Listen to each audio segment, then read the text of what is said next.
the best I've ever been, yeah. So if they ask you how I feel, I'ma tell you I feel amazing.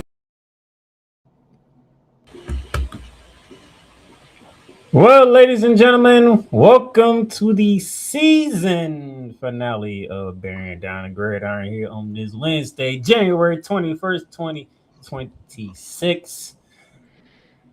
Thank you for tuning in. Thank you for watching. The Playmaker is in the building. Cole Johnson is in the building. Yeah, I'm in the building. And the Negro that invited himself is in the building. Yes, Cool He's in the Kane building. is in the building as well. Are you in a good mood, Cole? There's something going on, something that we need to know about. I want somebody to visit CJ Stroud's house and beat him down for their performance at Foxborough. You still mad about that? Yes. Did Yes, you even watch the next championship game? Unfortunately, I saw the whole game. I want Pissed somebody me off. to go to the Eagles facility, drag Kevin Patullo out, and flog him. I thought they fired him already. And after they finished flogging him, no, they fired him as OC. He's still there. And then I want them to take Nicholas John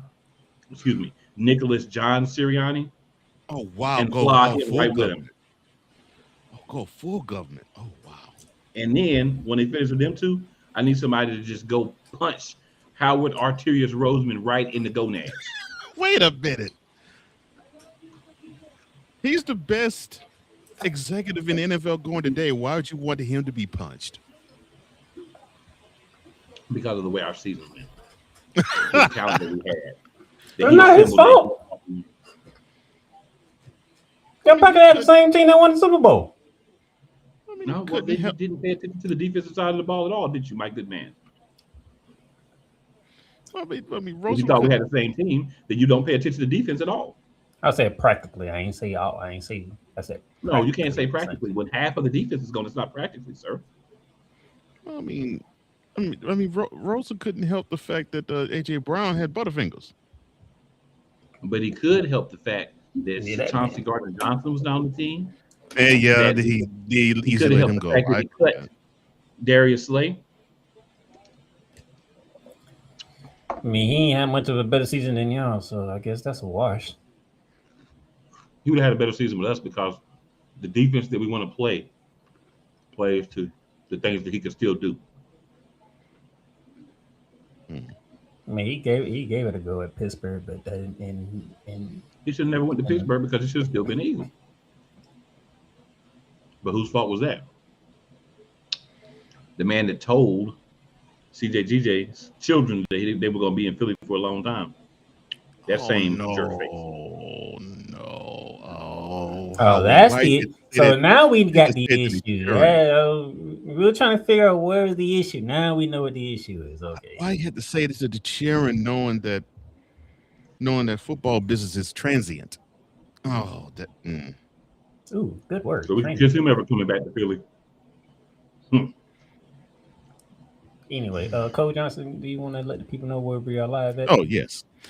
We are right now. Thank you for watching us on the Playmakers LinkedIn. Thank you for watching us on the Playmakers Network. That's on YouTube. And we are live on the Real Wise Radio Network. Shout out to my ace, Wise and Left It. We appreciate you, brother. We love you, brother. Everything is all copacetic. I'm still pissed about my Texans, but at least they ate your Knicks.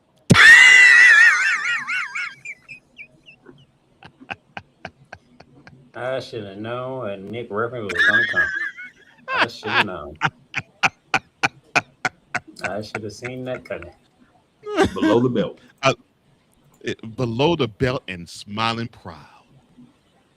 No, but you know I got love. Reminds me of myself. As a matter of fact, before we get on with the show, I gotta ask you a question, Mr. Johnson.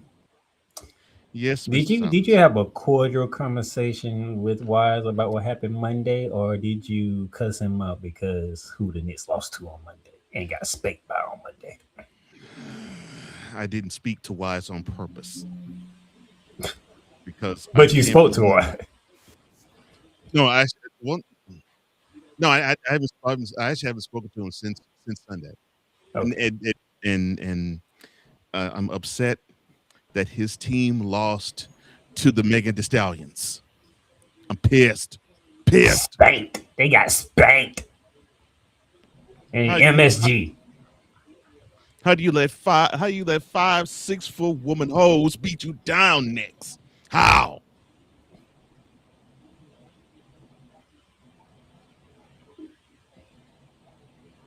Piss me off. I just want to ask before we got into it. But I love Dallas. The worst lie ever told. Yeah, Piss me off. The worst lie ever told. This man Piss me off. I was like, you're supposed to get handled in your. I mean, you had that clown Spike Lee looking bad. You were supposed to have him looking bad. You're supposed to have him look like a clown. All right, now that we got the. I mean, he's been looking like a clown on courtside for almost 40 years. Let him continue. I'm sorry, my bad. No, gosh, I don't know what to do with you. I love Spike Lee. Spike Lee was looking dumb at halftime. I mean, looking straight up like a mascot. Spike Lee always be looking dumb, bro. Every Knicks game just loaded up in red, loaded up in yellow, and orange and blue. I'm like, really? No, he had on white. No, he had on white. He had on white Monday. Oh, okay. He was looking like I don't know what team I'm looking at right now. Oh, so he was a walking surrender flag, and he was hoping that Diddy was throwing a party. Okay, gotcha. Not.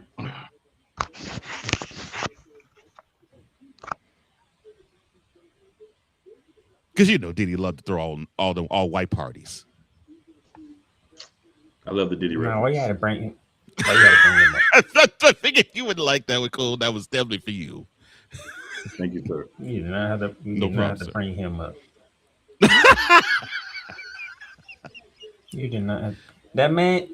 Let that man be wherever he at. Even though I know where he at, but all the baby oil he could have had.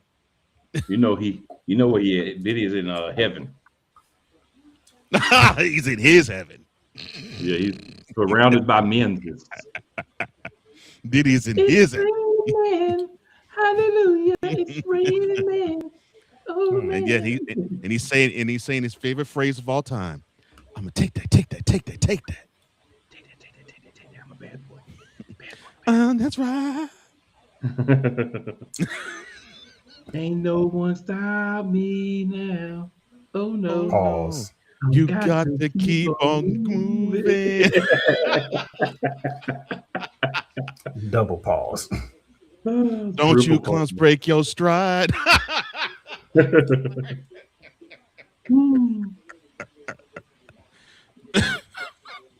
Can we get started, please? Oh, we got started. This is beautiful. This is off the rails. This is what this is. It's not off the rails. It's beautifully on the rails. There ain't nothing part of this show that had Diddy involved in it. Like, can we move on? Well, Diddy used to frequent Miami for his all-white party. And he lived there. And he lived there for a good time. But yeah.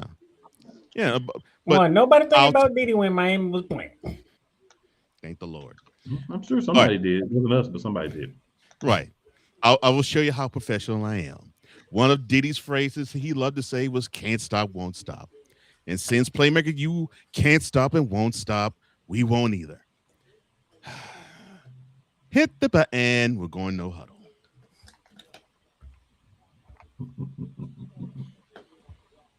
That's right.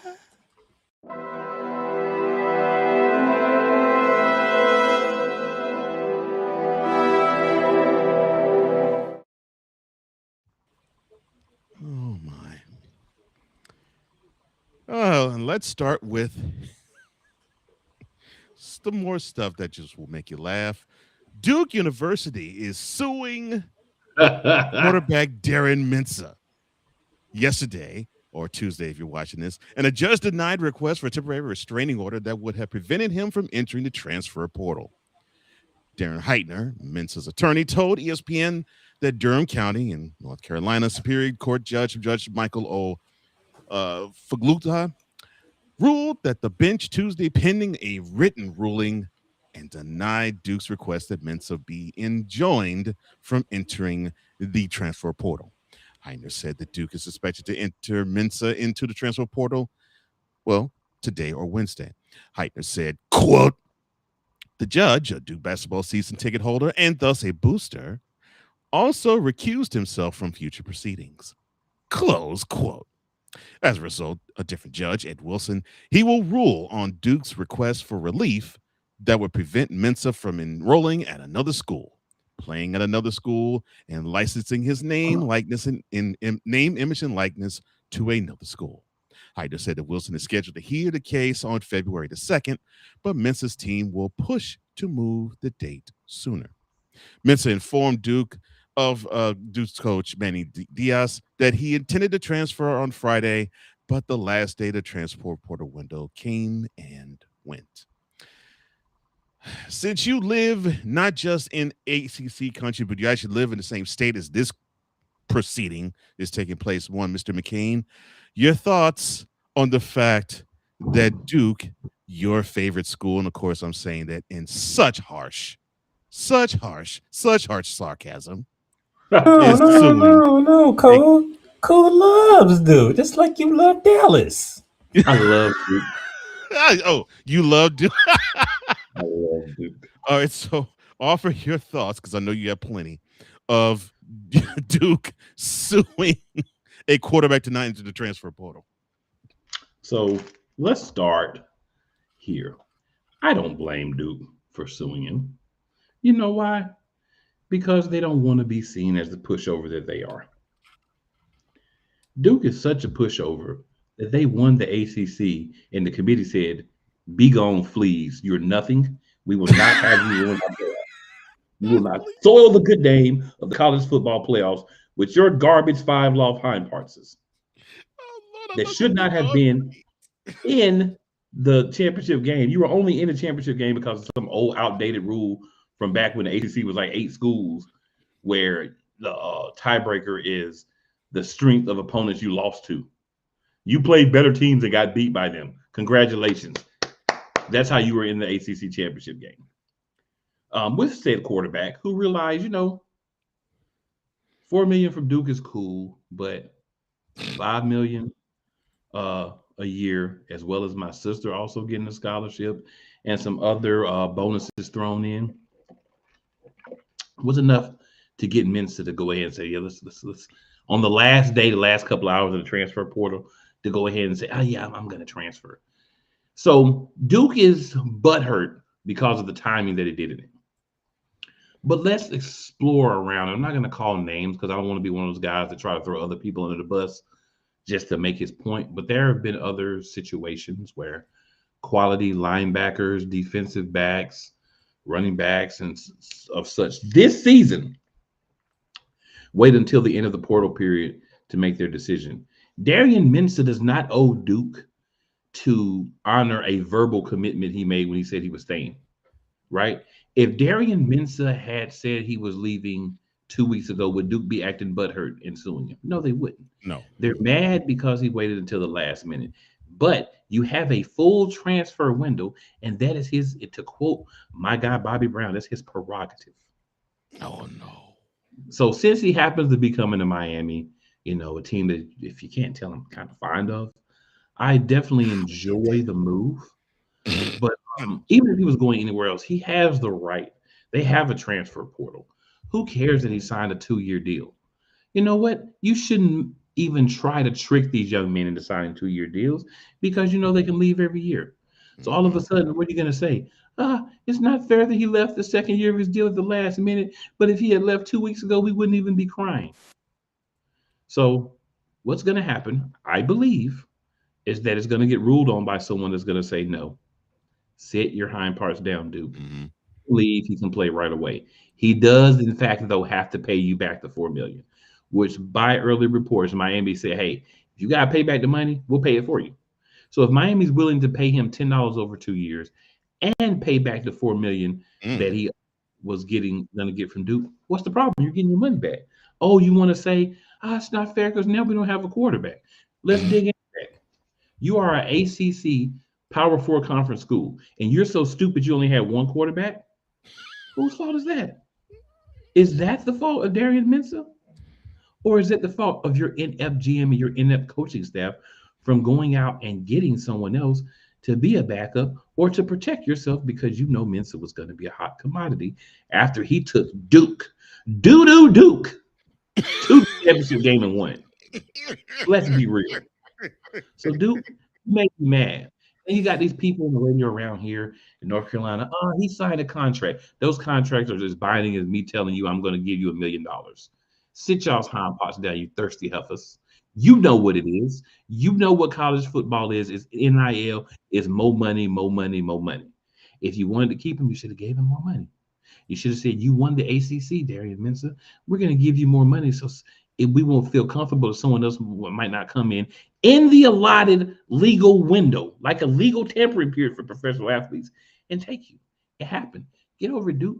I know you're butthurt. I know you're doing this to try to set a precedent, but the only precedent you're going to set is the athletes can do it because guess what? They never go against the athletes. They never go against the athletes. They just let a dude today that was playing in a G League. They just gave him the okay that he can now resume activities and play with Alabama college basketball. So you think they're going to go against a guy saying in the legal transfer window, I decided I want to transfer for more money in greener pastures. You think that the court is going to get involved and say, no, you got to go back to Duke. Shame on you for leaving for a better situation for you and your family. Duke, y'all the first crybaby hoes. You won't be the last, but you'll always be the first crybaby hoes. And that gives me a bubbly feeling on the inside, and it puts a happiness within my soul. So thank you for that. Oh Lord, I gotta write that one down. Doo-doo Duke. Oh Lord. He said, "Be gone, please." Y'all missed it. I didn't do it high enough, but I did the 2. My bad. Said, "Be gone, please." Yeah. Oh my gosh, that's hilarious. Playmaker, your thoughts, sir?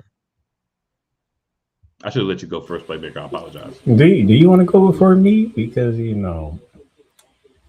I don't. This is all I gotta say about the situation.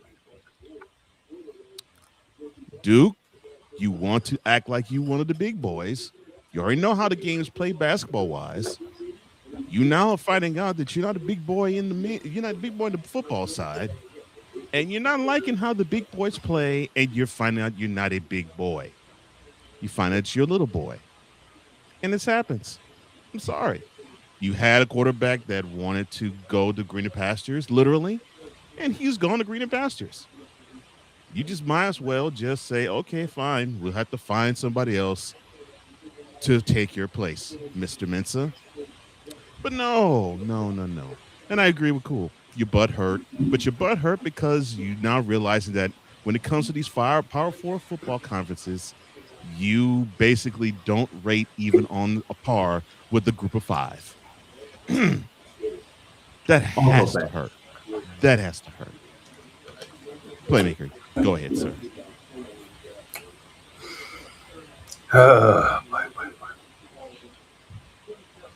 All right.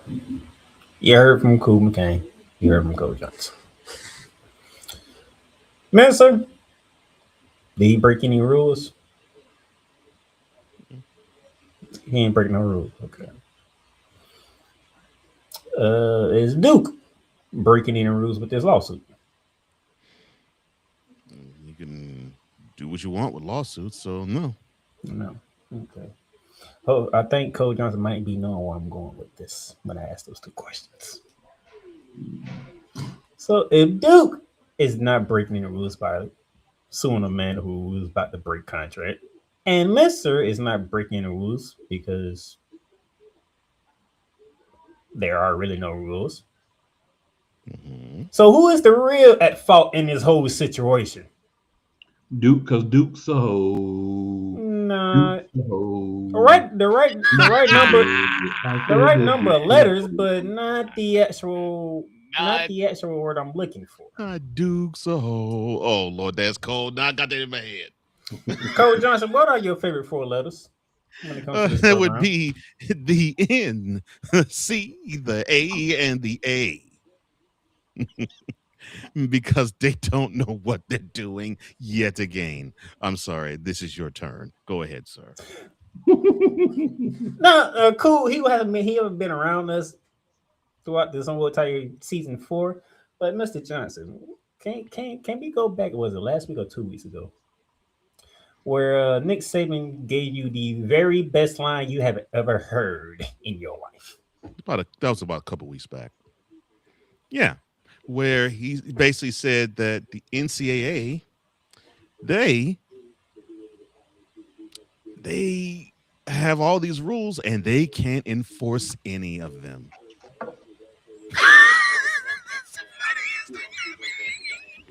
You're a governing body. You have rules and you can't enforce them. But you know what's crazy? Oh gosh. They don't even have a rule against transfers. They don't have a rule against breaking these soft agreements that they try. That's why I'm bringing it up.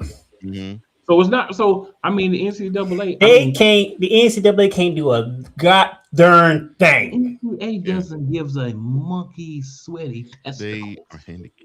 about this transfer. No. See, this is why the transfer portal is the way it is. Because the NCAA sat there and said, let's have it the way that these guys can transfer. And then think about any guidelines of making it work better. No, they just want to make it the Wild Wild West. It is basically how do correct me if I'm wrong, Coach Johnson, don't they call the transfer portal the free agency of college football? So that's what it basically is. It's college football's version of free agency. Yeah. So guess what's going to happen? More of this is going to happen in the future. You know why? Because the NCAA is too stupid to be able to force their own rules. I'm so glad I don't have to say any of this. This is beautiful. Makes you happy. Well, everything Cool said is correct. Everything Coach Johnson said is correct. And you know why? Because of the NCAA. Down to my toes. Because if the NCAA had any freaking brains, Duke and Missa won't be going through this right now. Duke wasn't hoes, they wouldn't be going through it either, though. Oh. Duke's a hoe. Oh. Duke's a hoe. Are you doing that because he's going to Miami? I said that Duke's a hoe. No, just because they're crying about No, it's because it's like legally getting out. It don't matter if he was going to Florida State. And we know how I feel about Florida State. Or Florida. And we know how I feel about Florida. Yeah, it's just happening to Duke. Yeah. I definitely am a Miami feel about Florida, everybody but Miami type guy. So it can be anywhere. But it does. There's F everybody, and then there's F Duke, and Duke's on a. So Duke is, for those who know me as a NFL guy, Duke is on the equivalent level with the Arlington football team, that's what the Kansas City Chiefs, and the Nigga Patriots. Oh the my New England gosh. Patriots. Oh my gosh. Yeah. 2 teams are not even in his conference, and he hates them as much as he does the Cowboys. How is that? Oh my gosh, it's hilarious. They will never unincur my wrath as they cheated us out of the Super Bowl. Unincur. You cheated us from Super Bowl, so you will always have my hatred. When I'm 80 years old and I can't even remember my grandkid's name, I'm gonna hate the Chiefs and I hate the teachers. 80 years old, you can't remember your grandchildren's name, but you can remember that you can't say the Chiefs or the Patriots. Oh, that is some pettiness gold right there. Yeah. Oh Lord! So you have like it on a post-it in your on your mirror. Remember to Mhm. hate the Chiefs or the Patriots. Oh my Mhm. gosh! I'm gonna teach my grandkids. You hate the Chiefs and Patriots because Oh they my stink. gosh! He said That he actually likes the Commanders and the Giants more than those two. Oh my gosh, it's hilarious. is correct. And that don't even make sense. No, it doesn't, but it's hilarious. I get why Cool has the hatred, but it's hilarious though that he still can't let it go. I will not let it go. I I can't. I I, refuse. I, I can't blame it because who do I hate the most? New England. I refuse Which that don't make to sense let to it me go. either.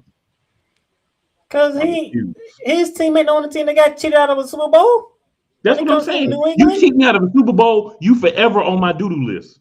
But the thing is with Cool, that team got revenge on the said team, which did cheat them out of one, But guess and what, you Cole? beat them in another. But guess what, Cole? You just said the magic word. What did they Cheated do? them out of one. They They cheated cheated them us out of out of one. one. So how many could we have if they didn't cheat us? What had to. Yes. And if the Queefs didn't get us 2 years ago with the mega shot to the ankle of old boy, old Patty Mayo with the mega super shot, all of a sudden he playing different in the second half, The mega super shot. and the BS call at the end of the game, we would have how many? Cuatro. So Yes, the we only got Bradbury dos, pass we can have interference cuatro. call. Yeah. You will Yeah, I mean, always incur my yes, wrath until we catch everybody yes, else. the actually, on that Bradbury one, pass interference call with under 2 minutes to go in and deep that in one, Eagles I territory. think I you get should that. take that on with the refs, not the Chiefs. But Well, The unfortunately, Chiefs by the refs. I was about to say you The Chiefs remember. were the reason they made that I call. was I They was going wouldn't to say make that call for anybody but the Queefs. I was gonna say you do remember the thought process of everybody NFL yeah, I know. wide Yeah, that yes, I know. that the refs were that the Chiefs Patrick the refs Mahomes were in the is Chiefs the pocket. face of the NFL, so we must protect the face of the NFL. Yeah, and they had memes every week that had refs exchanging their uniforms for Patrick Mahomes. And based And pretty on much the correlation in between with for Kuma Kane, the correlation with the Chiefs and the Patriots at the time. Patriots, who was the face of the NFL? Tom Brady. Tom Brady. they stank. But back to this, the NCAA, you are the reason why we're gonna have these problems until you figure out a way that you can enforce your own rules and make some actually smart, intelligent rules. This is gonna keep going. But You all BS are aside, playmaker in a roundabout way is correct. But roundabout. the doodoo Duke is still hoes though. And Cool had to get one more shot in. Oh my gosh, that's hilarious. Well, That last one made me feel a little better too. I know it did. And I love the fact you got the shot in. Duke alleges that in the lawsuit that if Mensa joins another school, which looks like it's going to be Miami, he'll, quote, negotiate a license agreement for the rights that he has licensed to Duke, close quote. Now, this past season, Mensa led the ACC with 3,973 passing yards with 34 touchdowns while completing almost 67% of his passes. Well, bye-bye, Raleigh. Hello, South Beach, goes one Mr. Darian Mensa. Well, from the ACC to the Big Ten and the SEC? Well, actually, this emanates from Miami. While a Friday deadline is looming, the Big Ten and the SEC remain deadlocked about the future format of the college football playoff following Sunday's annual business meeting of CFP leaders.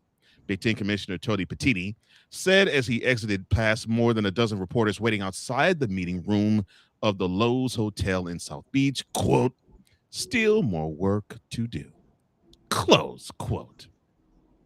The Big Ten, now winners of the past three national champions, we'll get to that later on the show, and the SEC, probably still the benchmark and the conference that everybody wants to crap on because they've been the big dogs for too long, have the bulk of the control over the format in 2026 and beyond because of a memorandum of understanding that was signed by the 10 FBS commissioners, including former American Conference Commissioner Mike Oresco and the dummy that is the athletic director of Notre Dame, Pete Pravacqua.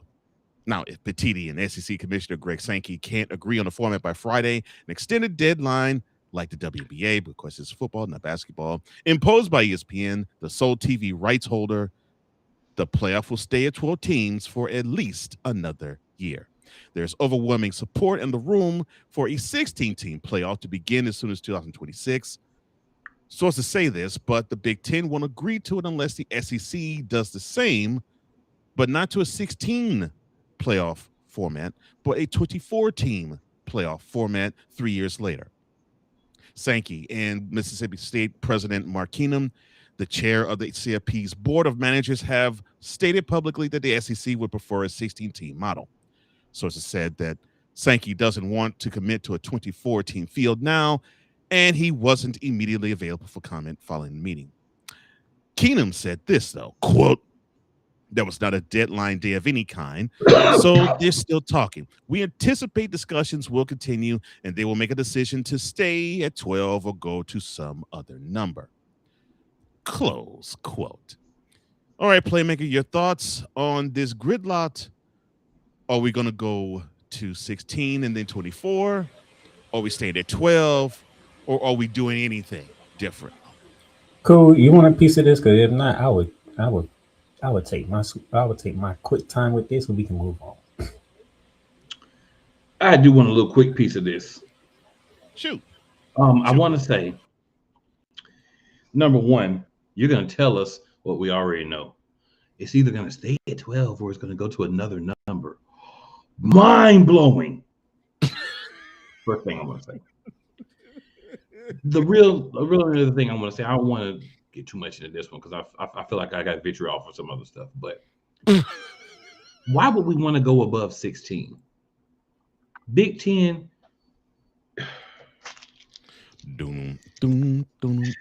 Your commissioner needs to stop hanging out with Tony Khan and the ghost of Rick James. Okay? Because we need to go to 16 and then we need to do it real. Everybody plays every round. You know what I'm saying? 8 games in the first round, 4 games in the next round, then 2 games in the next championship. That's how we need to do this thing. We don't need buys. We don't need playing games. We need 1 through 16 with, of course, the adjustings because, of course, Notre Dame, all they got to do is finish the top 12 and they get in. They didn't. Side note. Digression must happen here. Notre Dame is the biggest pile of crybaby monkey poo ever. No! You got to say that again, please. The Notre Dame is the biggest pile of crybaby monkey poo, and let's mix that in with the garbage juice from some old man that puts trash in the trash can but too old to turn it over and get that juice out the bottom, and it's been sitting there for about 5+ years. You are guaranteed a spot in the playoffs if you finish in the top 12. And you have and I'm going to go Stephen A. Smith for once in my life. You have the audacity. You have the nerve. You have the unmitigated gall. You have just, I don't even know what else to say, but you people, from your guy in charge all the way down, your coach, your crybabies. You have the sweetest deal going after this year. You got a sweeter deal than the SEC got. Yeah. You got a sweeter deal than any conference got. And you're not even in the conference. Mm-hmm. And you're mad at the ACC commissioner for backing his actual team. Yeah, Notre Dame is an ACC team in every sport but college football. But you wanted him to not back the actual ACC team to get in, the one that made it all the way to the championship game. You wanted him to not say nothing. You're mad. Your butt hurt. The relationship with the ACC is ruined. Let me tell you something, Notre Dame. You could take your other sports and you can go. And guess what will happen? It won't stop nothing in the ACC. Because the only sport that you're really good at is football, and you won't bring that one. So you can leave. We can go find another team. We can go bring Appalachian State in. So Good. you are not hurting the ACC if you decide that you want to be butthurt and leave. Okay, because the sport that matters the most, you won't bring. Right. But you cried and cried and cried and cried some more. And guess what happened? Nobody gave a fudge nugget because you lost to Miami head to head. And you still were out. And you know what? You play North Carolina named basketball, and I hope North Carolina beats your butt too. Go Heels. Rooting for a rival of the Heels to beat Notre Dame down. And then he says go Heels after that. That's hilarious. Oh my gosh. Playmaker, if you have anything to say. And for those of you who don't know, college basketball, I am a Heels fan. I kind of bounce all over the place. I don't stay in the same city for nobody because nobody can tell me who to root for. I root for who the fudge I want to. Yeah, I play with the same ones, but they all over the place. Oh, you do you. That's all I Don't worry, that guy over there, he is too. He don't know. He want to be a Longhorn fan or a Cougar fan on any given day. Hold on, son. I'll tell you my pecking order. I'm a Longhorns fan, and after that, I root for the Cougs because they're from Houston. After that, it's LSU. Then after that, hey, whoever. That's not the same. That's not the same with the men's basketball. Hey, listen. You can never fault a man for rooting for Cougars. I'm just. Thank you. Yeah. Both on the field. When it comes to men's basketball, Houston's bedroom. number one. Yeah. Both on the field, in the court, Houston's number one. Houston's number one, and when it comes to basketball, and he know it. That's okay. That man saw Texas. He just looked at him. This just another team. I love Cougars. You're right about that, bro. Cougars. Come on now. Cougars are beautiful. Yeah, Cougars are wonderful. Now, one source said the 16-team team field is still possible next season. But, yes, sir. I don't need you to read no more of the article. I don't need you to read no more of the article. Because I'm about to steal something. I'm about to steal something from somebody. Hold on, son. Give me this camera. Oh, so you do have something to say. Go ahead. Look here, Big Ten. Y'all feeling yourselves. I'm about sick and tired of it. Y'all won 3 straight now. All of a sudden, y'all want to get every goddamn team that y'all got in the playoffs. It's not going to work. Cook, son. Greg Sankey, he ain't pushing for one teams. He's at 16. That's the right number right there. Like who said, 16 teams in. Everybody plays on the first round. You got, what's that, 8 home games? Yeah. 8 home games. If you want to keep it the same, the next round, you got 4 home games. And then you circle around your bowl season. The bowls that Coach Johnson actually care about, not the other ones. Thank the Lord. So Big Ten, y'all starting to feel yourself now. I'm gonna need y'all to hold off because when the SEC was dominating the 14 playoffs, y'all felt some type of way. I'm feeling myself. Now all of a sudden, now you got the transfer portal, the NIL, and the 12 teams. Y'all felt like we can put as many teams as we want in. It don't matter because we gonna come out on top regardless. If you go to 16. Make it as fair as you can, Greg Sankey. Because I know what the Big Ten is trying to do. They think they slick. They won 3 straight national championship now. They say they have the upper hand. We can negotiate however we want. Greg Sankey's like, oh, no. Hold up. Hold up. We ain't say nothing about 24. No, we ain't say nothing about 24. We said 16. So, Big Ten, shut up. Enjoy your national championship for the 3rd consecutive year.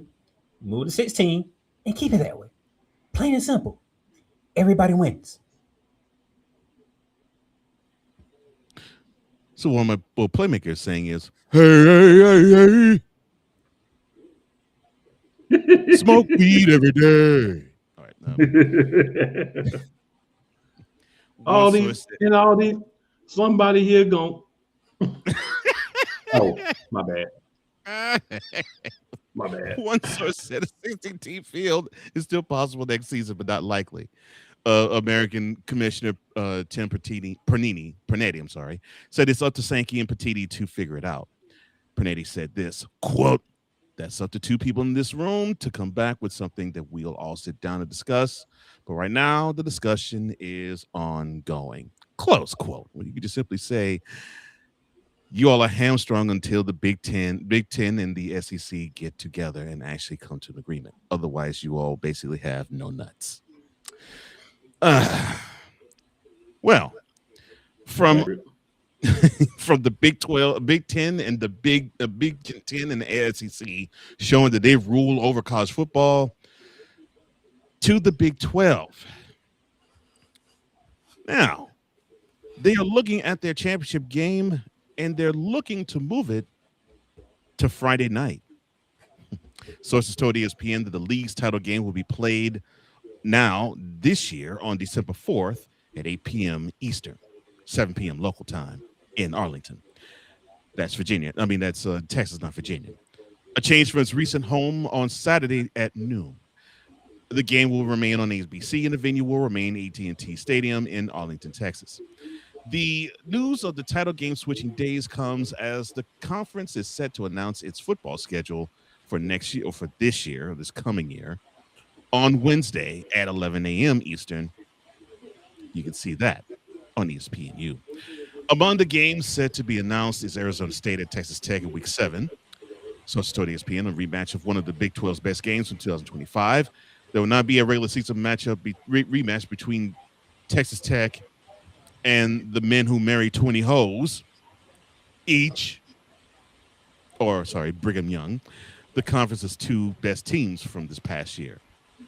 No, Texas Tech beat them twice, 29-7 in Lubbock and 34-7 in Arlington.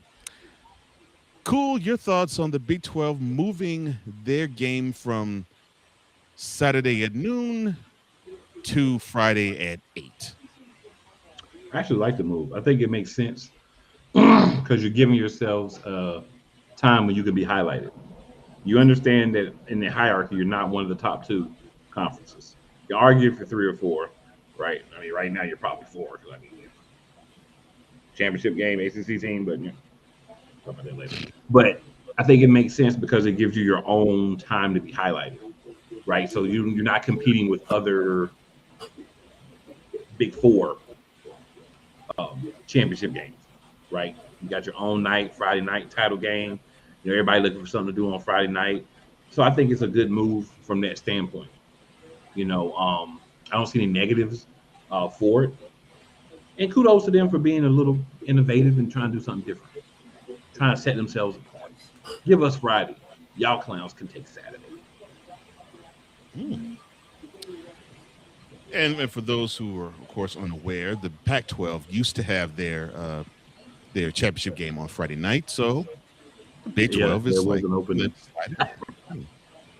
and now they're the Pac-2. Your thoughts, Playmaker? Well, they're the Pac-4 this year, right? They're the Pac-4. I'm sorry. It's the Pac-4 now. I'm sorry. You're correct. Your thoughts, Playmaker? Yeah, I really think that was going to help y'all get BYU in. I don't think they cared about that. No. That played a part. I know that they played a part because they still feel salty that they only had one team in the playoffs. They should have had 2. Yeah, they should have had 2 because Alabama shouldn't have been in, and neither should have Oklahoma. Wow. They should have had 2 in, and Notre Dame should have been in. Wow. You think moving the game to Friday? You think moving the game to Friday is going to help y'all? Y'all playing on Friday doesn't change how the committee is going to do their job. But I'm still happy though. But you can get better numbers. You can get better viewership numbers on Friday. But that's the important. good part. They get better viewership, but I don't think the Big 12 is looking for viewership, if I'm being honest. Which is a shame. They should. I think they're looking for ways to get more teams in the playoffs. I agree play with better you. football throughout the season. Don't suck as a conference. Same reason ACC be getting one team in, because they don't play good. It's very simple. Nah, cool's right. Viewership could be up a tick because it's on Friday night, early December. Yeah. First Friday in December now, instead of first Saturday in December. So, yeah. But here's the thing: the two teams that played for the Big 12, they're not even facing each other next season. So that's one game people ain't gonna look are not able to watch. And the funny thing is, I already know the scheduling, non-conference schedule for the Big 12 because y'all already put it out there on ESPN. And your champions will be Texas Tech, correct? That would be correct, sir. I see no Power Four team on a non-conference schedule.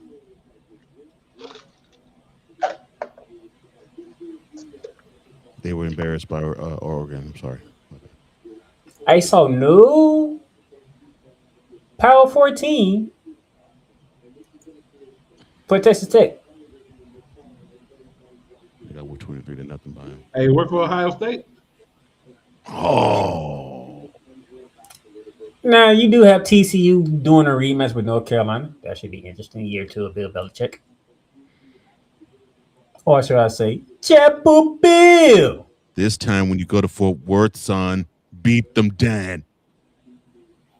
Well, it's And supposed one to of be the things that different. Coach Johnson loves about the Big 12, out in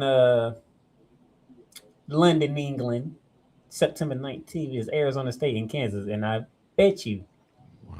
I bet you every money in my bank account that's a non-conference game. Why are you Of course. Yeah. Why? Two conference teams play a non-conference game. Of course. Why are In you, week 0, of course. why are you playing a game that does not fully Or matter? as I've decided I'm gonna call it from now on, week doo-doo. I'm just waiting for the NCAA to unleash week -1. And as I mentioned earlier, the They're reigning gonna do defending week Big 12 0.5. champions. Here's their non-conference play. You ready for this? Sure. Abilene Christian. Oh wow, that's a That's a tough game, boy. Woo. that's some that's some Man. mighty muscle there. Woo. Oregon State. Oh my man. Oregon Gets State. harder and harder. Okay, so the competition got a little stiffer, not much, but little. And Sam Houston State. Ooh, Oh, boy, they winning the gauntlet, ain't they? oh, so They gonna be they ready for the playoffs if they get through that gauntlet. Man. they want so they gunning for 10, 11 wins. Oh, okay, I got you. You still get in the playoffs and get embarrassed in the first game. When you play a real team. Mm-hmm. That's Ohio State. They'll tell you. So, Big 12, good job. You made a move to Friday. Let's see how it works for you in influencership, but it's not going to change how many teams you get in the playoffs.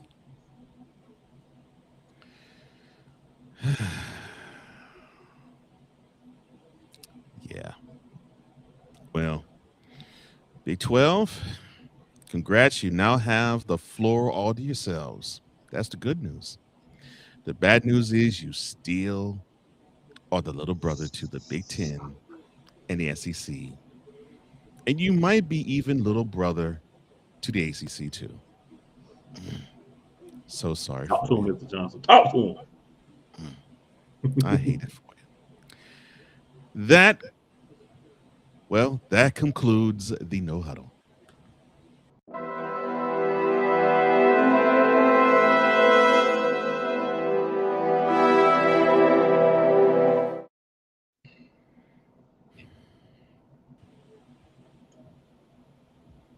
You ought to give me something to talk about in the season. Snowman makes an entrance. Snowman in the building. He says, NCAA makes a smart, intelligent rules. That's a lie. Snowman in the morning. You can join him every morning on the Snowman Multimedia YouTube channel. 10 a.m. Hola, Snowman.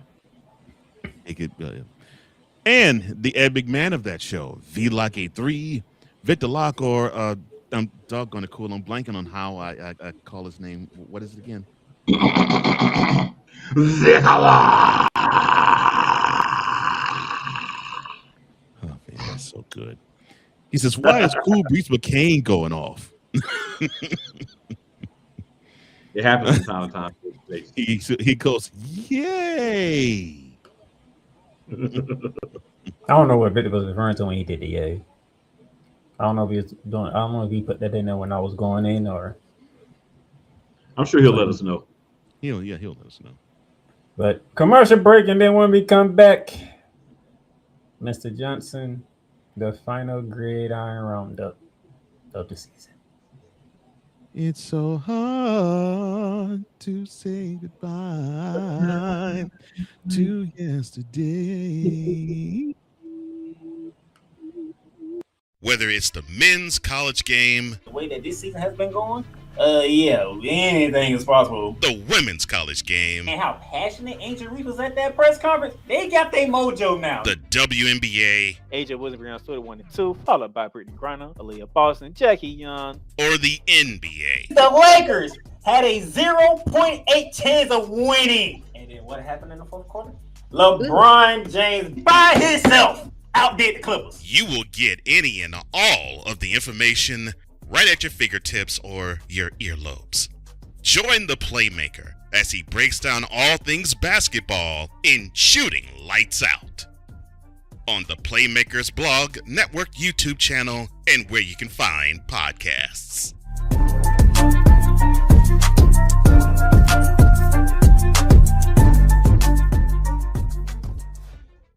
This is a BS3 Network presentation.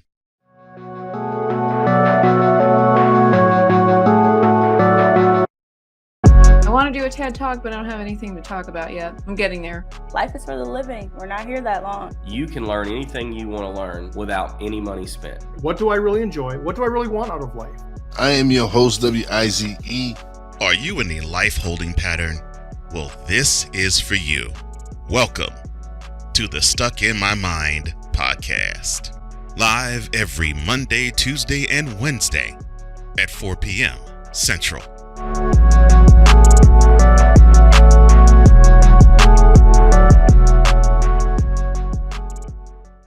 Sports fans are gearing up, whether it be for the madness of March, whether it be for the Super Bowl, or even a little thing called WrestleMania. You can get all that at Fanatics, where they have a wide selection of gear from every league, including the NFL, the NBA, the MLB, the NHL, the NCAA, and the WWE. So go on and show that pride, that passion, that dedication fan that you are by whipping your team, your league, all your favorite players. Fanatics, official license, everything. Join Ryan McCarthy. I became a Jets fan because Kurt the Frog was my favorite Muppet because he was green, and the Jets wore green. That's how I became a Jets fan. And Dustin Henry. ESPN is cashing all in on let's pay a few personalities and we'll just kind of fill in the gaps. As they walk you through all of the world of sports from their perspective. The Albany Empire, it's a literal circus. No credentials required. Where, Ryan, say the tag. Where you don't need a press pass to talk sports. Every Monday at 8 p.m. Eastern, 7 p.m. Central. On YouTube and where you can find all podcasts.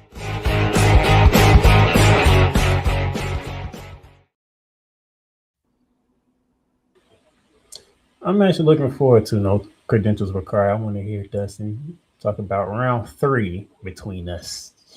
Just one. Yes, the Rams and the Seahawks. I'm not Actually, to me, one of the best games of the year. I know Cool is not. The NFC Championship game kickoff is at 6:30 p.m. Eastern, 3:30 in Seattle. Yeah, I want to hear Dustin's thoughts on that. I wouldn't mind hearing yours too, Playmaker. But yeah, I definitely want to hear Dustin's thoughts. No, yeah. And for those who don't know, Dustin is a Seattle Seahawks, not just a fan, but he actually is pretty knowledgeable of the team too. Y'all are here for me Thursday. Previewing that game. All I want to say to that is, Seattle, you have a Carson Beck at quarterback. Keep him contained. Don't let Carson Beck you. Why are you capping on Sam Darnold like that? Am I lying? Is there any line in what I'm saying? Okay. Well, the playoff game last year in the desert against the Rams. Yeah, he looked real horrible. And then the game beforehand that was supposed to make the Vikings #1 overall seed in the NFC, and he screwed the pooch. Yeah. All right. So, okay. Yeah, you do have a point, but still, that's cold though, bro. That's cold. Well, with that being Is it cold and said, ice though? But you're right. No lie told, bro. No lie told. with that being said, ladies and gentlemen, the final grand roundup of season 4.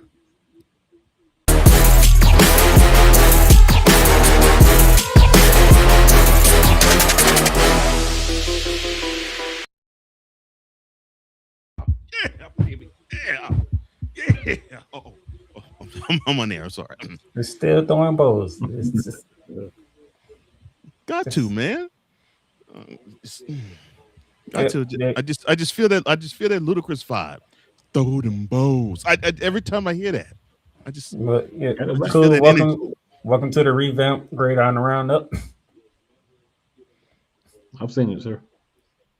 Check out the doors by Cadillac. All right, Mr. Johnson, for the final time this season, you get to do the read. Okay. Greatest college football turnaround complete. Indiana captures national title. Hoosiers. Great game down in Miami. Respectful too. I'm impressed, playmaker. You didn't have like a sideways or upside down U. I'm impressed. It was a good game. It was a good game, actually. It was a very good game. Indiana jumped out 10-0. Led 10-0 in the first half. Miami came roaring back.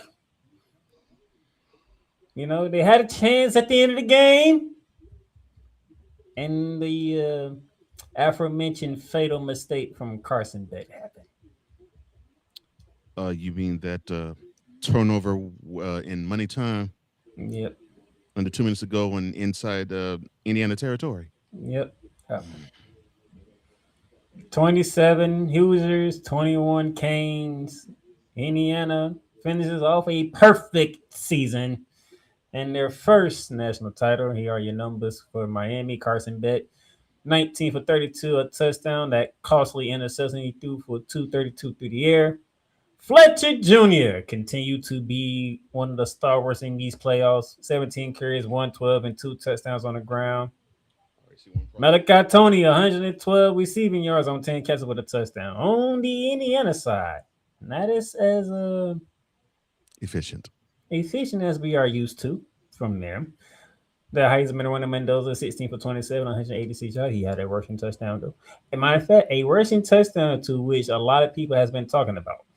We'll get to my two brothers in a minute about that, all right? Black had 17 carries for 79 yards. Cooper Jr., 5 catches for 71 yards. All right.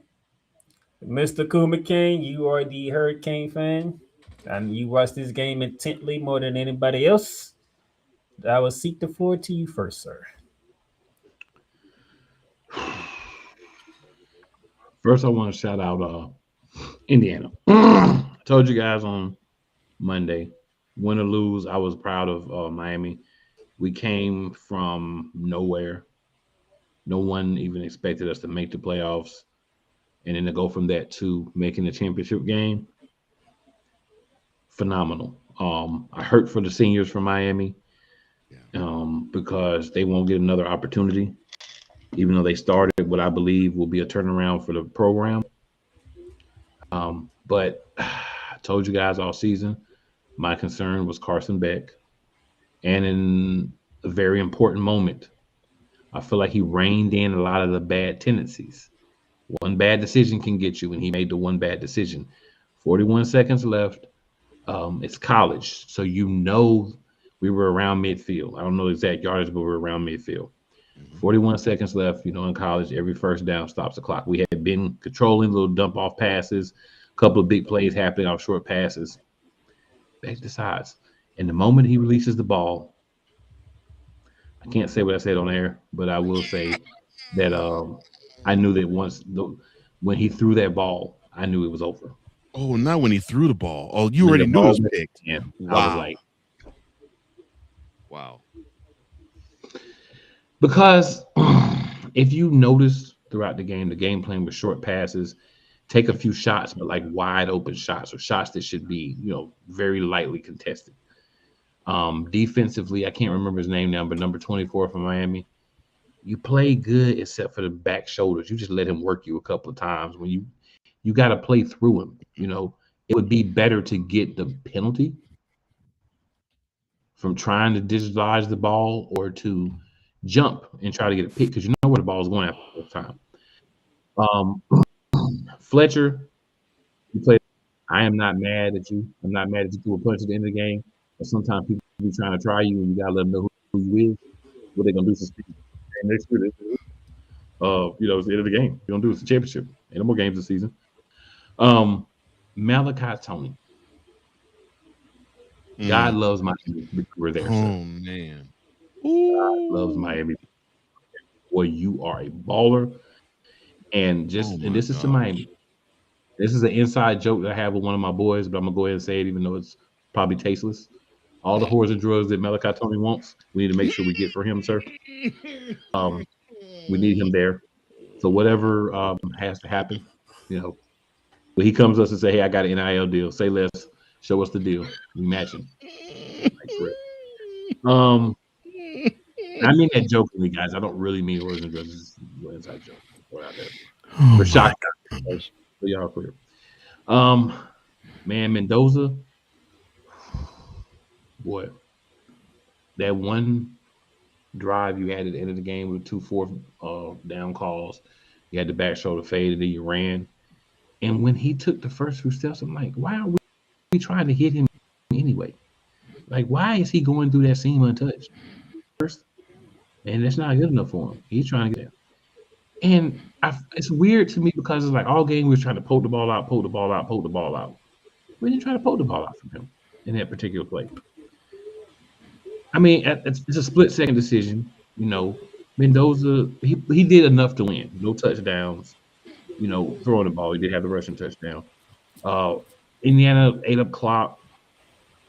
They did everything right in the second half based on the 10 points in the first half. But Miami made mistakes. We left points. Right? We gave them a punt. So let me just take y'all back mentally through this punt. And I'm not going to sit here and because there's no point. Like, the game's over. It is what it is. Our punter gets the ball in the third quarter. He takes about 4 steps before he punts the ball. Why? You catch the ball, you step into it, and you kick it. You don't catch the ball, hop step, do a grapevine, you know what I'm saying? Do the cabbage patch, and then kick the ball. So got blocked. We already down in the end zone, so you should have your internal clock should be like 1,000. Boom. Anyway, because we were down in the red zone. The block was the difference in the game. That block punt was the difference in the game. Now let's go back to the first half. Into the first half, we got a chance to kick a field goal. And this is my concern with Cristobal. You know that your kicker's not good. So why not try a couple more plays? And if we don't get the field goal, we don't get the field goal. But we left points in that opportunity. And when you leave points on the field, well, why not try to get a little bit closer to there's no time left? When you leave points on the field, that comes back to get you 2. We didn't score a point in the first half. We scored 21 points in the third and fourth quarter. Had it been 28, we would have been champs. But again, we put ourselves in the opportunity in place, gave ourselves an opportunity. But my boy just got a little bit too happy, and he reverted to bad Carson Beck wrong play. Right? And if you look back, I'll be honest with you, there's not a game that he didn't throw a pick in the playoffs. It's just that they normally were early enough for us to come back from it. This one was the deciding thing in the game. Shout out to Carson Beck, though, because I don't want this to be a Carson Beck hate or I'm not a fan. I don't like Carson Beck. Without him, we don't get here. But without him, we might have won, too. So it's a conundrum having a guy that you know will Sam Darnold you. The big moments. Oh, not Sam Darnold. And if they do, if we could have just maintained, if we could have not let them take so much time off the clock, so many ifs we could have done, and gave us a little bit more time for him to feel more comfortable and trust what we were doing to get down there, I think we could have won the game. We were going to have to probably make a pass, maybe not that far, but some sort of big pass play to win, but that was too early, and that was a wrong read. And it doesn't always go your way, you know, but so much better of a season than we thought. You know, it's a lot of people are already running around. The U is back, the U is back, yeah, and we should be number one, I think, in the preseason poll, because we're gonna have ACC title game winning quarterback and Malachi Tony back, and a lot of that defense. Some guys are going to be on a lot of that defense back. So I think we should be the number one ranked team in the preseason poll. We won't because we're not in the SEC or the Big Ten, but we should be. Final ranking number 2. I'll rock with that. We were number 2 early in the season as well. Indiana did their thing though. They maintained the clock. They played a smart game. They sweated a little bit. They gave us some opportunities, but they were able to overcome them. But we gave them the hardest battle that they had in the playoffs. So I can take a little comfort from that. And this was another game that was worth watching. It didn't seem like it picked up a lot of scoring, but boy, a lot of long drives, a lot of almost, a lot of big plays on defense, a couple of missed opportunities by both. This is what you want from a college football playoff. But if you're a Miami fan like myself, you wanted the score to be the opposite way. But as far as the game itself, this is what you wanted. And it was a good one. And shout out to Indiana, man. Being undefeated from pillar to post, that's not easy to do. Mm-mm. And, you know, I'm not going to say y'all should act like y'all been there before because you haven't been there before. So you should not act like you've been there before. You should act a fool when you win for the first time ever. Your alumni deserve to talk trash. They deserve to get on social media. But I will say this. NBA YoungBoy, when did you become an Indiana fan? Mark Cuban, I ain't never seen you with an Indiana shirt on until y'all was got in this run. I'm going to stop there. There's a lot more. Well, he graduated from Indiana. Well, to be fair, Cuban but graduating playmaker is different than actually repping it until it does well. That's two different things. That's what I'm talking about, sir. Yeah. I know he graduated from Indiana. Yeah. I know he pumped some money into the program. I know he's the reason why they got NIL money. But we ain't see him at games with Indiana t-shirts on until they had this good season. That's what I'm saying. Yeah, he was too busy trying to chew out David Stern and referees. Yeah. So I'm just saying, you became visible right now. We ain't seen you a lot before now. So why you got a defender and playmaker? There's a difference between graduating from a school and repping it hard until they do well. A lot of these people seem to be hopping on the bandwagon when they're doing well. I'm going to take a shot because that's who I am, but that's my thing. All the diehards, the people that's been rocking Indiana stuff from the jump, y'all know who y'all are. Big ups to y'all. The ones that hop on the bandwagon, I ain't even mad at you, but I will call you out for it. Good game. Wish it ended differently. But boy, if Miami can take this pain, this disappointment, and this experience for all the guys will be back and guys that will be coming in the portal and from high school, make another run next year, boy, that could be something to witness. We'll have to see how that goes. But I mean, I'm as happy as I can be to not have won the championship. And I think the team should enjoy and appreciate what they accomplished.